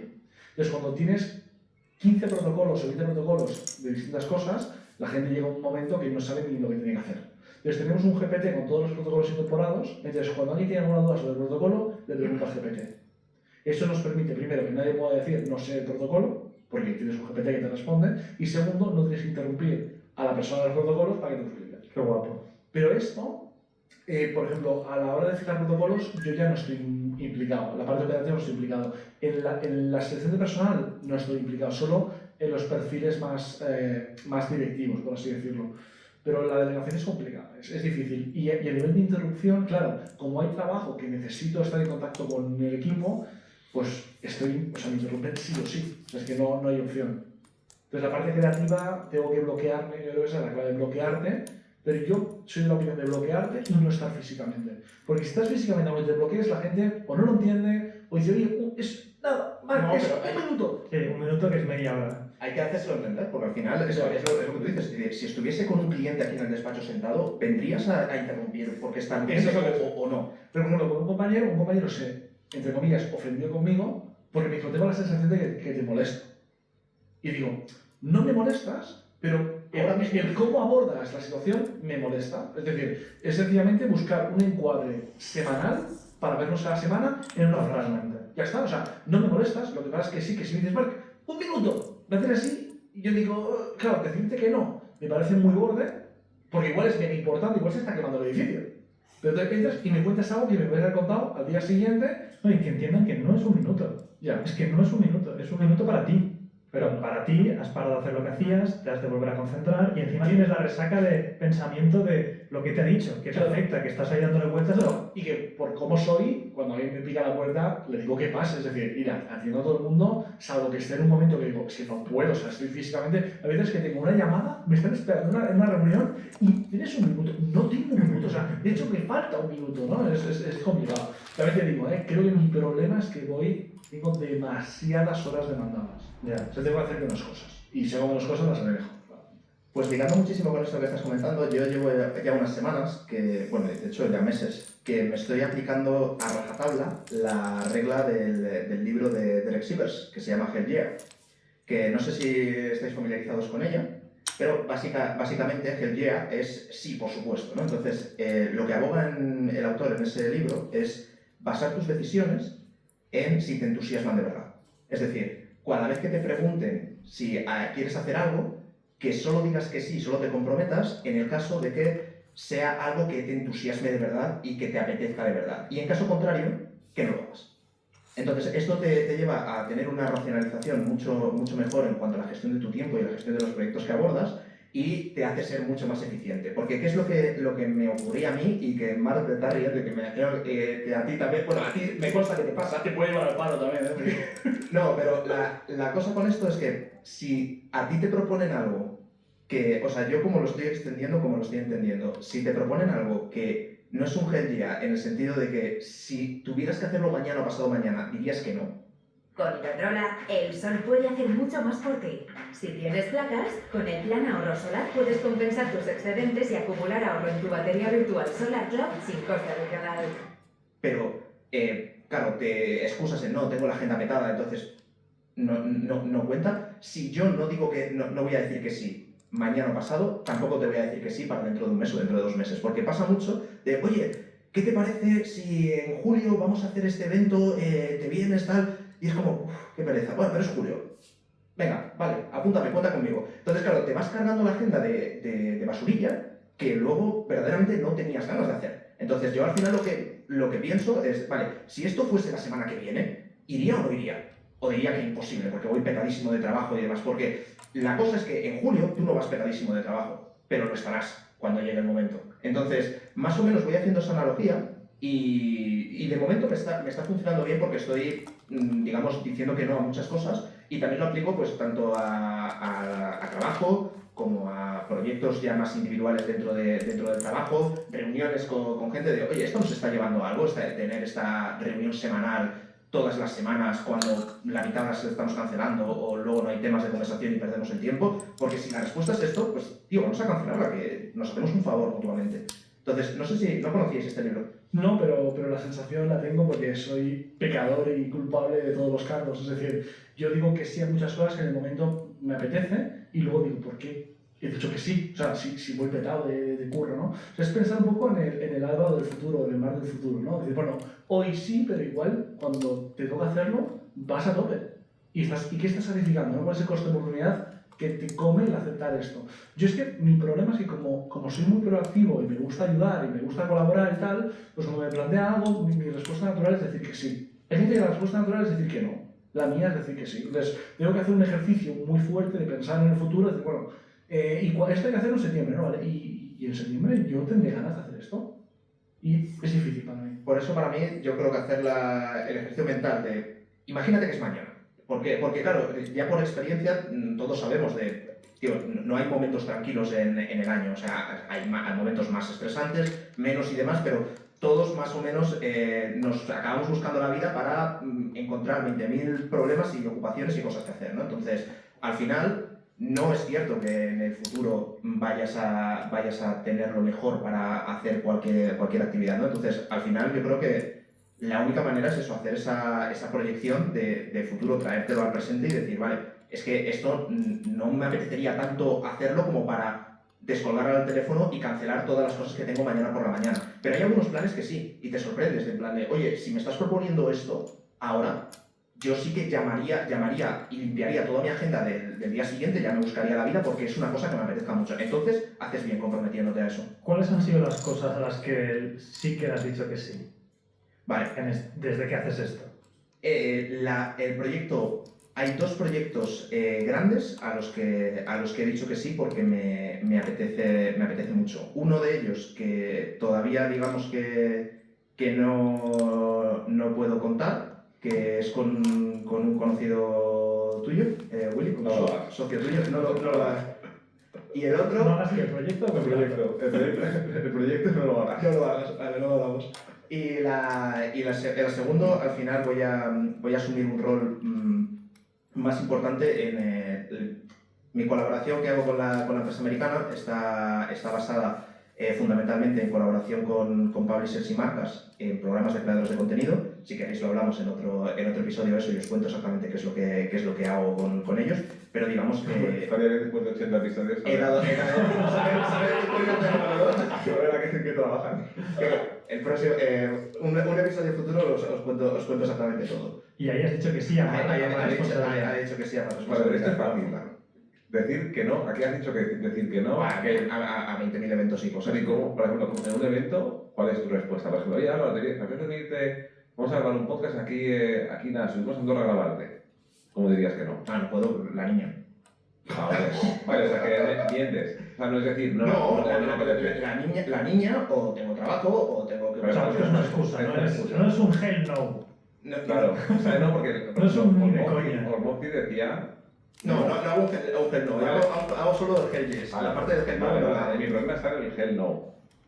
Yo tengo que ser... Por supuesto que no. O sea, en plan, haces esto, no apetece. No, pero no hay que ser borde. A ver, esto... Vale, entonces mentimos. No, pero el problema es lo mismo cuando te dicen, bueno, pues si no puedes este día, entonces este otro. Entonces, inventas otra cosa, entonces este otro. Entonces, a ver, tío, no me apetece. Funciona, porque una cosa que he hecho es reconducir su propuesta, alguna propuesta que me ha mandado, le explico cómo sería la propuesta si yo tuviera que decir hell yes. En plan, me propusieron ir a Madrid a grabar un podcast y tal, y le digo, mira, no, pero si vienes a mi casa, me lo pones fácil, haces así, a esta hora y este día, sí. Y me dijo, no, eso no, pues no.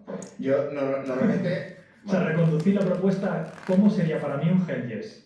Pero hay veces que la mayoría de veces dicen que no. Hay muchas veces que ni siquiera va a haber un hell yes porque estás alineado a otras cosas. En ese caso es mejor ser sincero de, oye, mira, yo ahora mismo estoy buscando hacer esto y esto ahora mismo me Además, con ChatGPT es muy fácil que por lo menos pensar de, oye, mira, quiero decir esto, pero no quiero sonar como un borde. Pues no lo he usado para eso, ChatGPT. O sea, no es para que te haga la respuesta, pero sí un poco para que te oriente, porque muchas veces sabes como el resultado, el punto final de, oye, me están invitando, pues qué sé yo, a un podcast y tengo que desplazarme a Madrid, tengo que tal, pero tú sabes en tu foro interno que no solo tampoco es el tiempo de desplazar, a lo mejor si te dicen, no, pues vengo a tu casa, a lo mejor es que dices, no tío, es que este es un podcast que no me interesa porque dirige, qué sé yo, mi marca personal hacia esta dirección que no es hacia donde yo quiero ir. Eso se lo pones a ChatGPT y por lo menos te da los bullet points de decir, vale, recondúcelo de esta manera para que no sonar borde, pero tú al final tienes... Yo eso a veces es un hell yes, pero tengo tantos hell yes que no puedo con todos los hell yes, ¿no? Por ejemplo, a mí me pasó hace poco un podcast que hice en catalán, el primer podcast que hago en catalán. Son los de 3 quarts, ¿sí? Pues los de 3 quarts. Cambia un poco la voz, tío. Sí, perquè en català parlo una mica diferent. Com bé, soc més adreçat. Es verdad. Ah, que sí. Pues esta gente me contactó porque tengo gente en común con ellos y me pareció una idea buena, ¿no? O sea, divertida. Pero me dijeron que, claro, por horario solo podía ser un sábado a las 9 de la mañana. Por mi culpa, porque yo no tenía más disponibilidad. Y dije, venga, pues puedo en esta hora, si venís aquí lo hacemos. Me dijeron, hell yes. Le dije, vale, pues sí. Y el día antes dije, o sea, toda la semana trabajando, ¿qué he hecho, no? Pero luego, o sea, esto me pasa mucho y a ti también te pasa. Porque lo tenía hablado sobre el coche, que el día antes o justo me dices, joder, ¿por qué me he metido en este embrollo? No me apetece ahora, ¿no? Porque me apetecería estar en casa tomando un café, ¿no? Pero luego lo hago y digo, hostia, qué guay, estoy contento de haber dicho hell yes. Entonces, es todo muy relativo. Así yo he tenido muchos momentos de decir yes, o sea, sí, y luego pensar, joder, no me valido la pena. Sobre todo cuando hay mucha gente que me pide reuniones o cafés.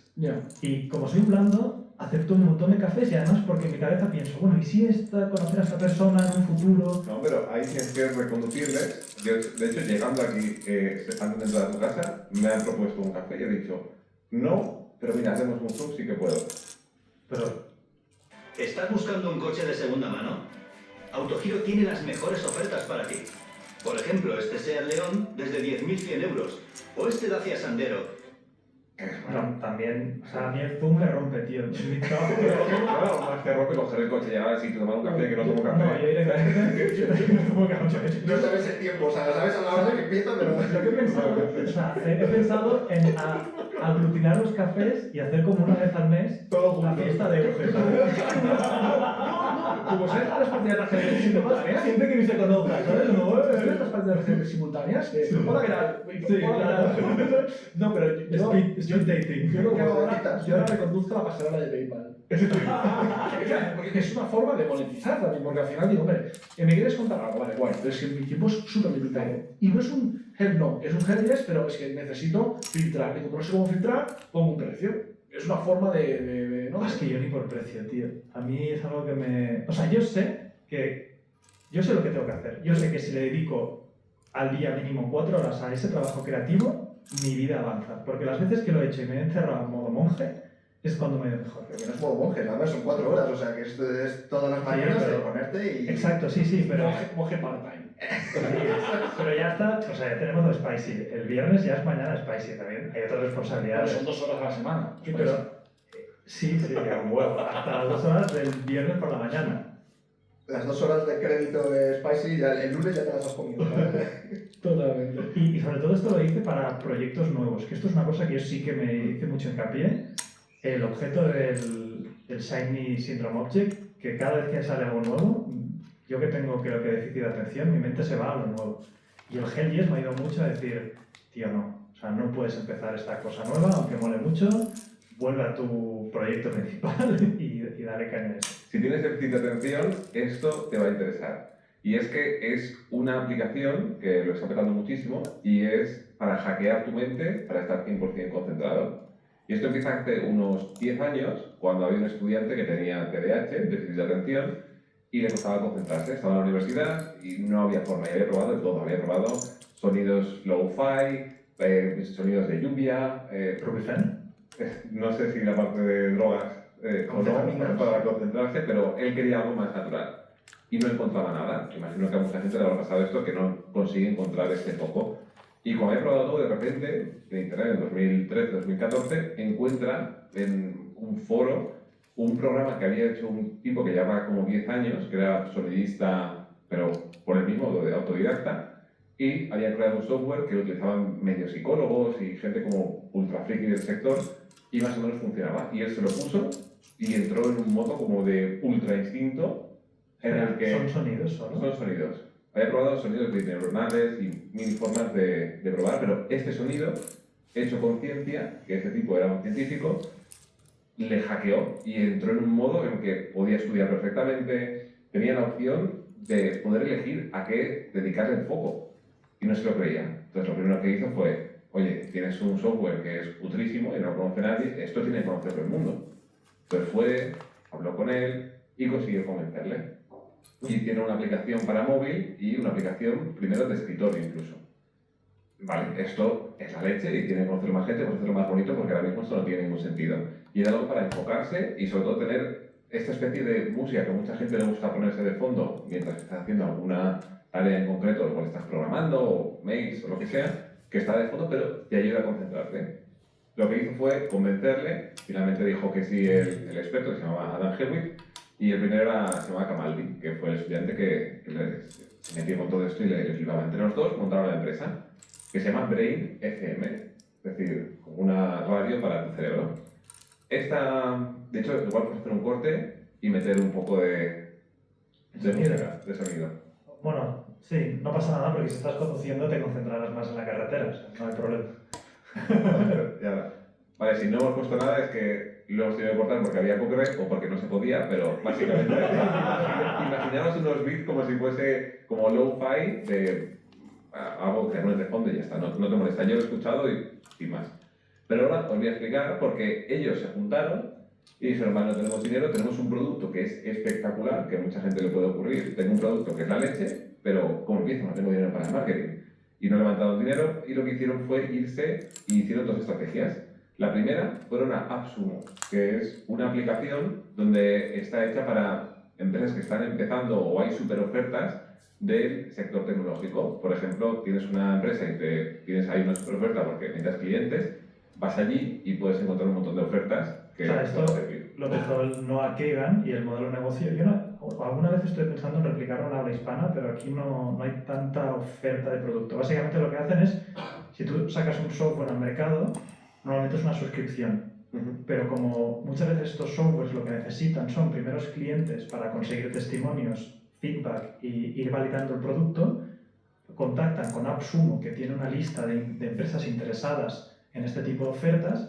Entonces, conjuntamente crean un pack de un pago de una única vez para tener este software de por vida. Son como unos beta testers, básicamente, cualificados. Tú estás ahí y de repente te dicen, te dicen por 100 euros tienes este software que manda emails de por vida. Entonces, el software de emails consigue sus primeros clientes para poder empezar a mejorar el producto con ellos y darse a conocer a una lista de cientos o millones de personas que tiene AppSumo. Entonces eso les funcionó muy bien explicado, por cierto, y levantaron esta opción, $220.000, que de las ofertas y demás fue un éxito. Y aquí la segunda estrategia fue que se fueron a Product Hunt, que es también otra web muy conocida en Estados Unidos, donde hay un montón de productos tecnológicos, donde la gente pone sus ideas y sus proyectos y la gente los vota. Y este fue uno de los más votados de todo el año. Entonces ahí tuvieron la validación. Funcionaba. Porque me estaba sonando humo total. No, el producto funcionaba. Entonces, de aquí les fue muy bien y empezaron a escalar muy poco a poco, porque desde el primer momento la aplicación ya era rentable. De hecho, su mayor cuello de botella era generar la música con la ciencia, porque tenían que tener unos bits concretos y tenían músicos en la plantilla.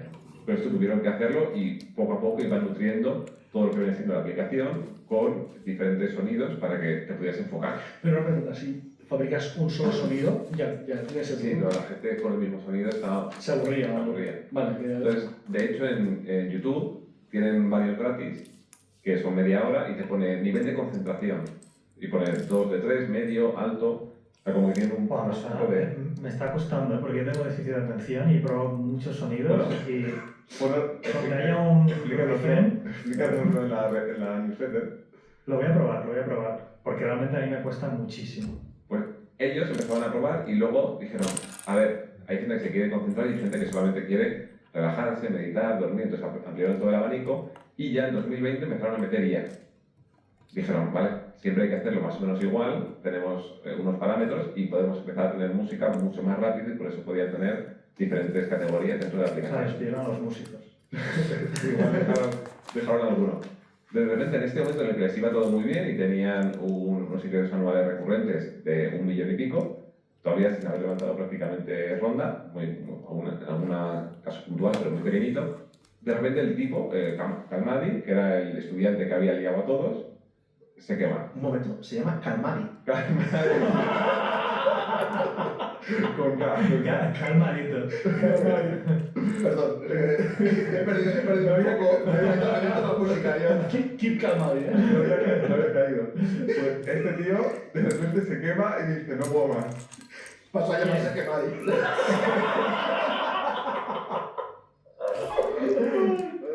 Uy, entonces, ¿Kalmadi quién era?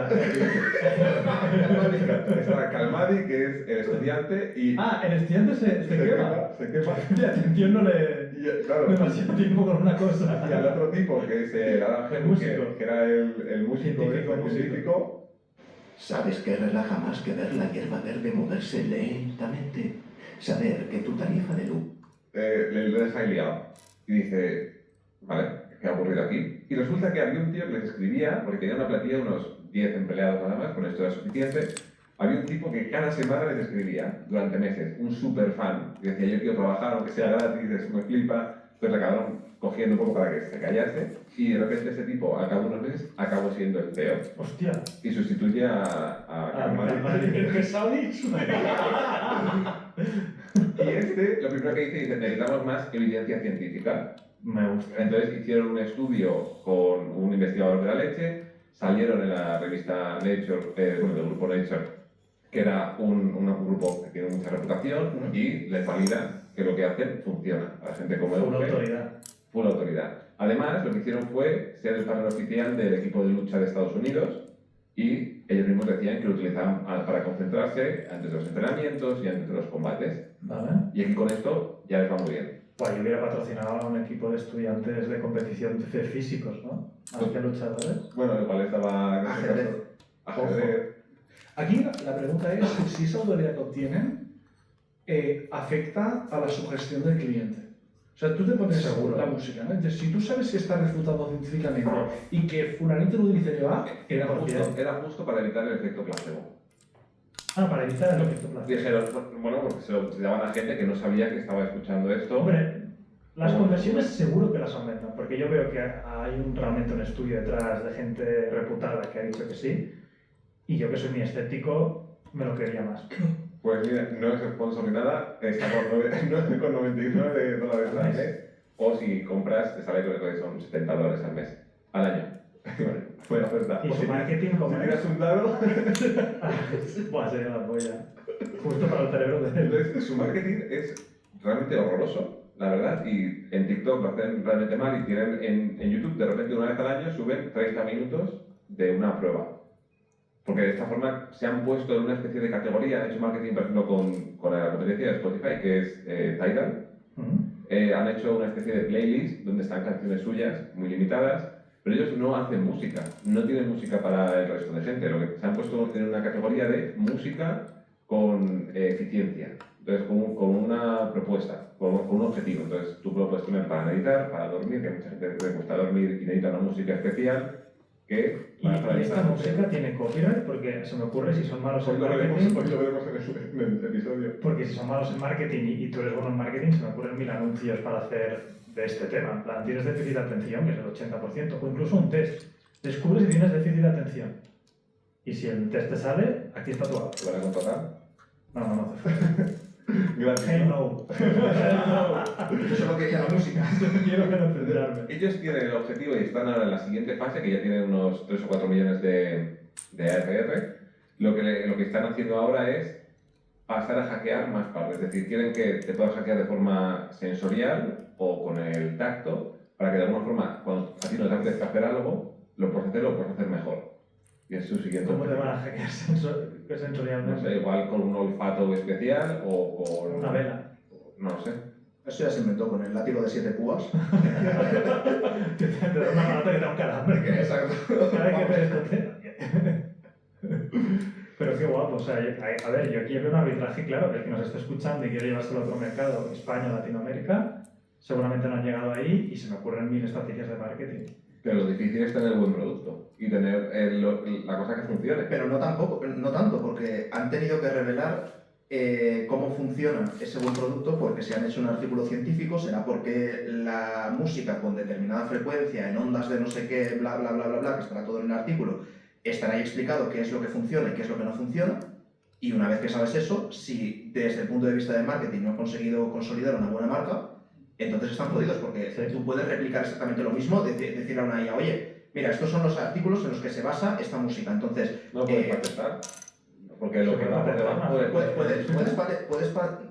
Yo creo que no, yo puse la canción, esta complejidad, pero puedes hacer otra. Se han patentado colores, Sí, colores sí, pero el sonido de un Fórmula 1 del Lamborghini está patentado. No, y la música está patentada. Sí, pero yo creo que aquí el artículo científico no debe de revelar las claves, sino debe salir un científico diciendo que tiene acceso a esa información y que confirma que hacer una ingeniería inversa. En cuyo caso puedes hacer ingeniería inversa. O sea, por eso digo que si cuando tienes un producto de estas características y que encima el producto te lo está haciendo la IA, puro branding y marketing. Si no trabajas bien el branding y el marketing, o sea, yo para mí, el ARR que tienen, en lugar de meterlo en intentar tocar, que si el tacto, que si el olfato, que si otras historias, todo marketing, tío, construye marca. Nos pueden haber pagado, tío.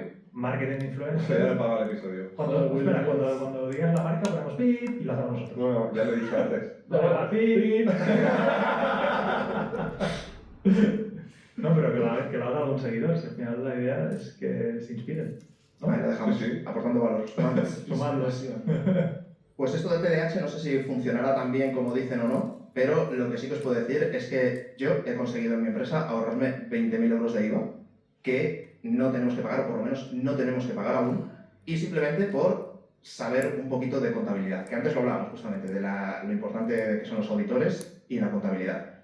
Y bueno, pues como ha sido la trimestral hace poco, os cuento brevemente qué es lo que nos ha pasado, porque esto ocurre en el 99% de las pymes o de los autónomos.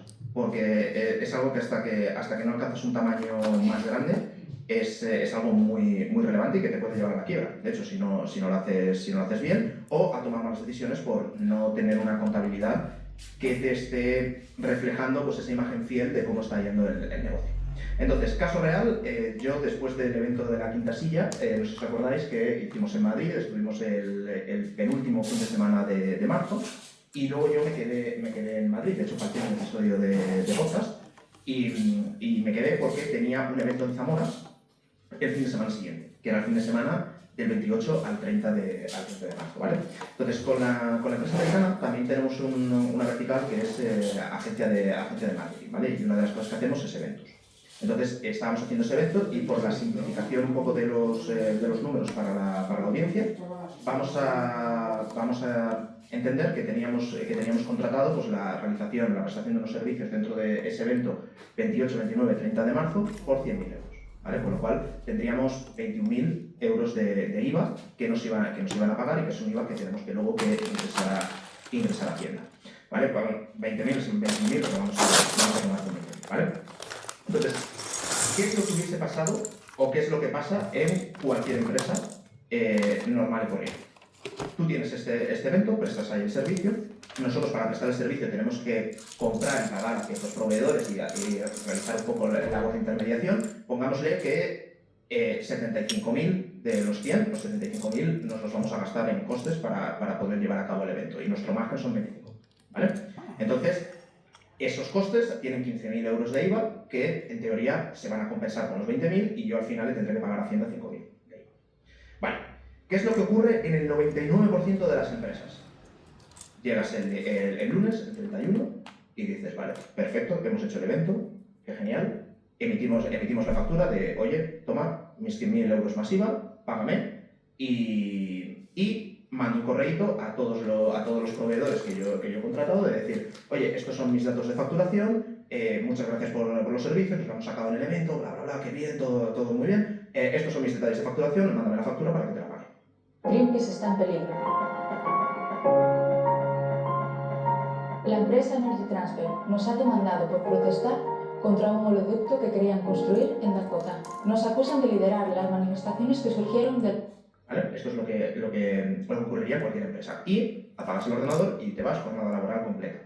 Llegas al día siguiente y pues los próximos días empezarás a recibir las facturas de tus diferentes proveedores que te enviarán la factura, te pagarán también, tú tendrás que hacer los pagos y demás. Y entonces, ¿qué es lo que pasa? Que yo, como manager, digamos, de la división, digo, vale, necesito las cuentas de este trimestre, a ver cómo nos ha ido el trimestre, y también quiero que empecemos a calcular cuál va a ser el efecto fiscal que tenemos, retenciones y demás, que se pagan el día 20 de abril. Entonces, cuando pido esto, ya veo que hay cosas que no me cuadran, porque hemos hecho un primer trimestre mucho mejor de lo que yo esperaba. Y digo, pues joder, qué bien, o sea, perfecto, hemos ganado muchísimo dinero este primer trimestre. Y veo también que tenemos muchísimo IVA que pagar el primer trimestre y que además, digo, oye, ¿cómo vamos en estos días que han pasado de abril? ¿Cómo vamos? Y creo que vamos muy mal, que vamos perdiendo pasta. Entonces, ¿qué es lo que creéis que ha pasado aquí? Tú imagino que ya sabes por dónde van los tiros. Clarísimo. Es una paña. Has hecho un error. No he hecho ningún error. He cogido la quinta, la Big Five. Así me conoces. La doble. Mira, lo que ocurre aquí y que pasa, como digo, en el 99% de las empresas, sobre todo cuando son pequeñitas o de los autónomos, es que tú al final vas contabilizando conforme vas recibiendo las facturas y te guías mucho por el principio de caja, o casi por el principio de caja. Entonces, ¿qué es lo que pasa con este proceder?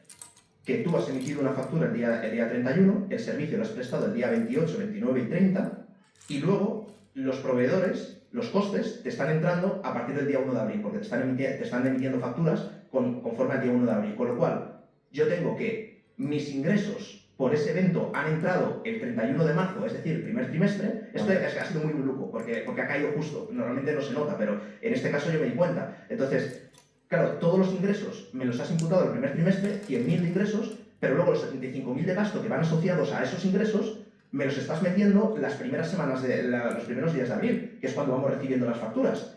Y los IVAs también. Entonces, aquí se abre una doble línea, que por un lado lo estamos haciendo mal desde el punto de vista contable, pero por otro lado lo estamos haciendo peor desde el punto de vista fiscal y desde el punto de vista del IVA. ¿Vale? Y entonces aquí es donde es lo importante y lo que no mucha gente hace, pero que es como hay que contabilizar realmente, que es para trasladar la imagen fiel, tú tienes que apuntar los asientos, apuntar los ingresos y los gastos en el momento en el que se devengan, es decir, cuando se producen. ¿Cuándo se han producido? 28, 29, 30 de marzo. Con lo cual, en este fin de semana, el 31, tenían que estar ya devengados tanto los ingresos como los gastos. Todos van a ese fin de semana y todo debería estar en ese trimestre. Yo lo que tendría que tener es resultados del primer trimestre más 25.000. No tengo que tener resultados del primer trimestre más 100.000, resultados del segundo trimestre menos 75.000. Aquí hay dos cuestiones. Una, que tú puedes provisionar como facturas pendientes de recibir y por tanto ajustarlo, ¿no? Pero yo creo que funciona muy bien porque cuando le pides a una factura te la manda cuando quiere, como quiere. Tú le tienes que decir, ¿quieres cobrar? ¿A qué quieres cobrar? Pues me mandas la factura con la fecha correcta en el momento correcto.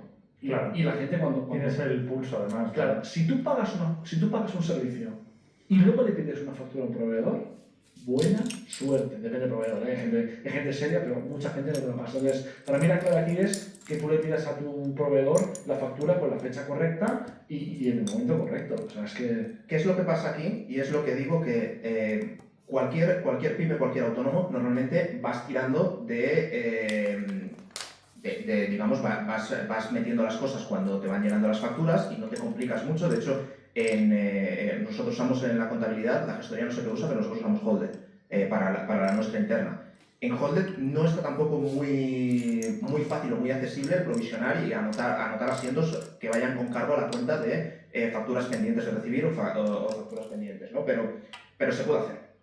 Igualmente, el problema viene con el IVA, porque para el IVA sí que importa la fecha de factura. No, para el ingreso, la cuenta de pérdidas y ganancias da igual. Y esto tú cuando eres autónomo dices, bueno, ¿qué más te da? O sea, tú ya tienes en la cabeza, hostia, tienes tu factura de 100.000 pavos y luego vas a tener que pagar 75.000, créeme que lo tienes en la cabeza y sabes que no es que el primer trimestre te la hayas sacado y el segundo trimestre no te la hayas sacado, sino que vayas muy mal, sino que tú sabes que todo eso va junto y te da igual. Pero cuando ya el negocio se te empieza a complicar y empiezas a tener muchas líneas de negocio y demás, una puede estar opacando a la otra y a lo mejor no te das cuenta, ¿vale? Eso es lo primero. Pero de cara al IVA, la cosa es que importa cuándo sea la fecha de emisión de la factura, porque ahí es cuando ya el impuesto se genera y cuando se lo tienes que pagar a Hacienda. Conforme está ahora mismo hecho todo, o como yo lo que hacía en su momento, porque esto viene de hace unos días, claro, el 31 nosotros tenemos 20.000 de IVA que hemos repercutido nosotros, con lo cual nos los ingresan y yo se los tengo que ingresar a Hacienda, con lo cual mi declaración del primer trimestre sería de 20.000 euros a ingresarle a Hacienda. ¿Y qué me va a pasar el segundo trimestre? Si yo no tengo más cosas y no tengo más IVA para compensar, que voy a tener de los 75.000 de gastos, voy a pagarle al resto 15.000 euros de IVA que van a salir de mi tesorería y que, claro, van a salir de mi tesorería cuando los 20.000 que ya me entraron ya se los he pagado a Hacienda, con lo cual es tensión de caja pura y dura. Y luego al final del segundo trimestre le voy a decir a Hacienda, oye, menos 15.000 que me tienes que devolver, pero Hacienda no te los devuelve. Hacienda te dice, vale, menos 15.000, te debo 15.000, anótalos a mi cuenta y a ver qué pasa el tercer trimestre. El tercer trimestre puede que sea exactamente lo mismo, pone que voy a neutro, con lo cual dice, vale, guárdatelos al siguiente. El siguiente ya ha acabado el año, estamos a día 30 de enero de 2026. Entonces digo, oye Hacienda, tío, esos 15.000 euros me empiezan a hacer falta, ¿sabes? Entonces, ya te los he aguantado durante 9 meses, necesitaría que me los devolvieses. Entonces pides lo que cualquier gestoría te va a recomendar no hacer, que es una devolución de IVA, porque te deben IVA. Te arriesgas a que te inspeccionen o que al menos te hagan un procedimiento de comprobación de valores. Se lo pides y se Hacienda... ¿Cómo decir? ¿De por sí ellos no te lo devuelven? No. Tú le tienes que decir, porque Hacienda la opción preferida y lo que te va a recomendar cualquier persona, no sé que sea una cantidad muy relevante, es esto guárdatelo y lo compensas con el año siguiente. Y si no, pues al año siguiente. Y si no, pues y hay algún momento en el que dices, oye, este sí va, es mi dinero, ¿sabes? Entonces si lo haces bien y dices, ah, sí. Entonces dices, a ver, sácame todo que vamos a revisar. Qué increíble que dentro de la gestoría te digan, te recomendamos que no porque hay represalias, pues si lo pides. Esto es cualquier gestoría. Sí. O sea, a no ser que sea... Vale, es que ¿a dónde voy con O sea, que lo normalicéis me parece... ¿A dónde voy con esto? Tú lo pides el 30 de enero, Hacienda te dice, vale, te devolvemos los 15.000 euros y tienes 6 meses para devolvértelo. Con lo cual, podríamos estar a día 30 de junio de 2026 y todavía Hacienda estaría en plazo para devolverte los 15.000 euros de IVA que tú tienes, ¿vale? Entonces, luego, si se retrasa más, te paga algo de intereses, pero Hacienda se puede retrasar y tampoco tienes muchos sitios donde protestar. Te paga algo de intereses que tú tendrás que imputarte como un ingreso que también tributarás por ese. Claro, pues encima no ganas dinero, ¿sabes? Con todo esto. Espectacular. Claro, ¿cuál es la cosa aquí? Que fíjate cómo, por un desajuste contable de cómo has puesto las facturas, a ti tu resultado, tu negocio, sigue yendo exactamente igual, pero tu tesorería no. Entonces, claro, esto para una empresa, si tú vas bien de caja, puede que no sea nada 15.000 euros. Pero, hostia, ¿y si eres un autónomo? Esos 15.000 euros los vas a notar. Te vas a estar acordando durante todo abril, mayo, junio, julio. Te vas a acordar y de hecho te puede llevar incluso a la quiebra. Porque a lo mejor no tienes eso. O sea, a lo mejor tienes que pedir una póliza de crédito al banco y pagar los intereses que te quiera cobrar el banco por darte esa financiación. A lo mejor no te da la financiación. ¿Qué haces? O sea, esto ocurre, ¿no? Por eso, no sé, a mí me preguntan muchas veces de, oye, para lo que te has acabado dedicando, o sea, con la carrera como que te la podías haber ahorrado. Y a ver, yo en la carrera he aprendido muchas cosas y una de ellas, de la que estoy muy orgulloso, es que he aprendido bien a hacer contabilidad y he entendido bien los principios que al final contabilidad son 2 reglas, 3 reglas y a partir de ahí todo encaja perfectamente. Mira, acaba de llegar el cortacésped más vendido de todas las marcas que trabajamos en Lago. Y claro, cuando algo no encaja, que es por simplicidad, porque dices, tío, yo voy registrando aquí las cosas cuando me llega la factura y cuando tal, y no piensas en estas implicaciones, claro, te puedes ver en un movidote muy serio, porque a esto ponle cero simplemente. O sea, es simplemente que has firmado un contrato, no sé qué, que ha caído por fechas que justamente es el cierre de trimestre, el cierre de año, y te metes en un berenjenal de la hostia. Esto pasa más de lo que parece, ¿eh? Esto pasa muchas veces. Y lo que decías de la revisión, a ver, al final que Hacienda te revise, pues bueno, le pasas la información y ya está, pero claro, si no tienes la dudilla de, oye, ¿y si he hecho algo mal? ¿Y si me sacan algo de esto? Intentas no pedir devolución. O la pides muy tarde, la pides cuando está a punto de prescribir, o bueno. Pero además que es algo de primer trimestre de 2025, lo puedes recuperar en el segundo trimestre de 2026. No, en el segundo semestre de 2026. Segundo semestre, sí, porque ya te irías a julio. Pero me parece retirar, tienes un montón de pérdida de poder adquisitivo, inflación, y encima que tú lo necesitas, que hay pues también de oportunidad de que no has podido utilizarlo para generar más dinero. Funciona así, por eso, o sea, para mí es un tema que cuando lo he visto, que a nosotros nos ha pasado, que lo hemos contabilizado todo bien, porque además es que se ha realizado en el primer trimestre, por lo cual es que no hay posibilidad, no se está haciendo nada mal, sino lo contrario, hacerlo bien. Pero creo que es un tema importante porque hay mucho pensamiento tío, la contabilidad esto es aburrido. La gestoría, que se ocupe, muchos emprendedores que no prestan atención a estos detalles y creo que sí que hay que tener por lo menos una visión clara de cuándo van entrando y cuándo van saliendo tanto los asientos contables, es decir, cuándo se devengan los gastos y los ingresos, cuándo se ha producido efectivamente, como también cómo va funcionando el flujo de tesorería, que son las dos variables que nunca puedes perder de vista.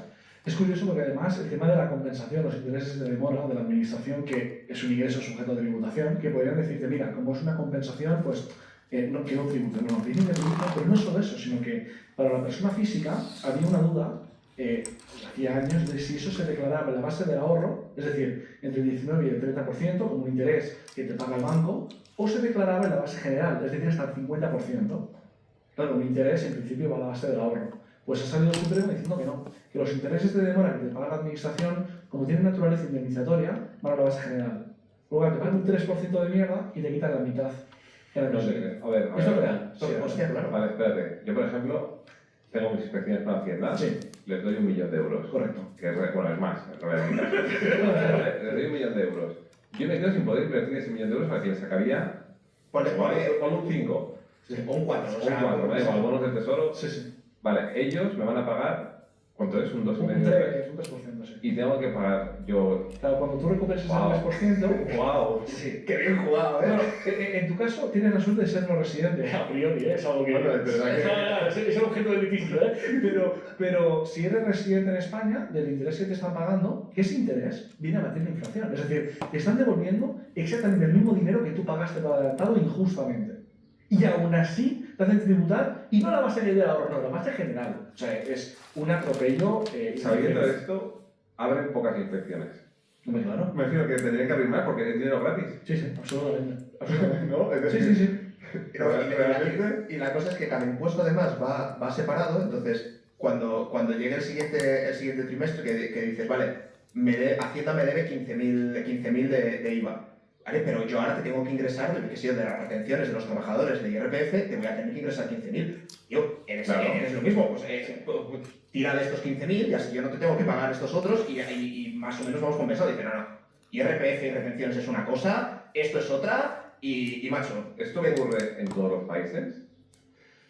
A ver, yo Mira, hay alguien que vaya un poco diciendo, vamos a hacerlo más ágil. es que estas cosas no les interesa hacerlo más ágil. Pero alguien querría un poco de agilidad en algún país. Hay 200 países. Lo que es curioso, al final, la agencia tributaria y judicatura se despalman, ¿vale? Entonces, por un funcionamiento anormal, entre comillas, porque va muy lento, el perjudicado eres tú.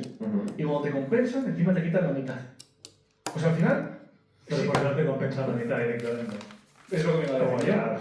O sea, para eso dame una bolsa de cacahuetes y me voy a mi casa por donde he venido, ¿sabes? O sea, es muy jodido porque y además incluso hay jurisprudencia del Tribunal Superior de Justicia de la Unión Europea sobre cuestiones de derechos humanos, por ejemplo, y las compensaciones por las dilaciones indebidas de un juicio. Creo que te pagan 1.200 euros por cada año de juicio que se alarga más de la cuenta.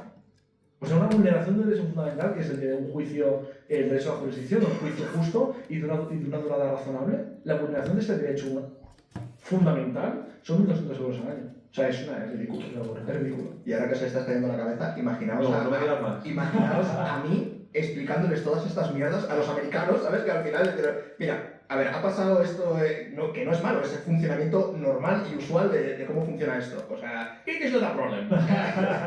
Hell no. Hostia, chaval, ya estoy decidiendo filtrarles mucha parte de nuestra burocracia porque es que a un americano le estalla la cabeza. ¿Qué me estás contando, tío? O sea, en su caso sí que es más eficiente. Bueno, allí no tiene retenciones. Es que no sé muy bien, no sé cómo funcionan ellos, ¿vale? Pero sí que sé que les llama la atención. De que esto es como, tío, todo esto es muy complicado. ¡Esto es España! Vale, o sea que es muy importante. Bueno, es muy importante cosas bien y saber de contabilidad. Entender los básicos de contabilidad, entender que los ingresos y los gastos se generan, se devengan, el momento en el que se realizan, si es el fin de semana del 28 al 30 de marzo, pues ahí es cuando se ha hecho. Si eres algo que se ha prestado durante todo el mes, pues durante todo el mes, el último día de ese mes es cuando viene el ingreso, cuando viene el gasto. Y todo eso tenerlo muy claro, y luego que la fecha de la factura es la que cuenta efectos del IVA. Y esa es la fecha que es importante, que si puedes hacerla coincidir con el de Memo, vas genial. Esto ya la gente no lo puede aplicar porque ya ha sido el trimestral. No, aún está, hoy estamos en... Igual ahorras miles. Sí, bueno, no, porque... Bueno, chicos, ya hemos acabado de montar el redito. Otro día más, me veis, ya me veréis. Y hasta luego. Buenos días, buenas tardes y buenas noches.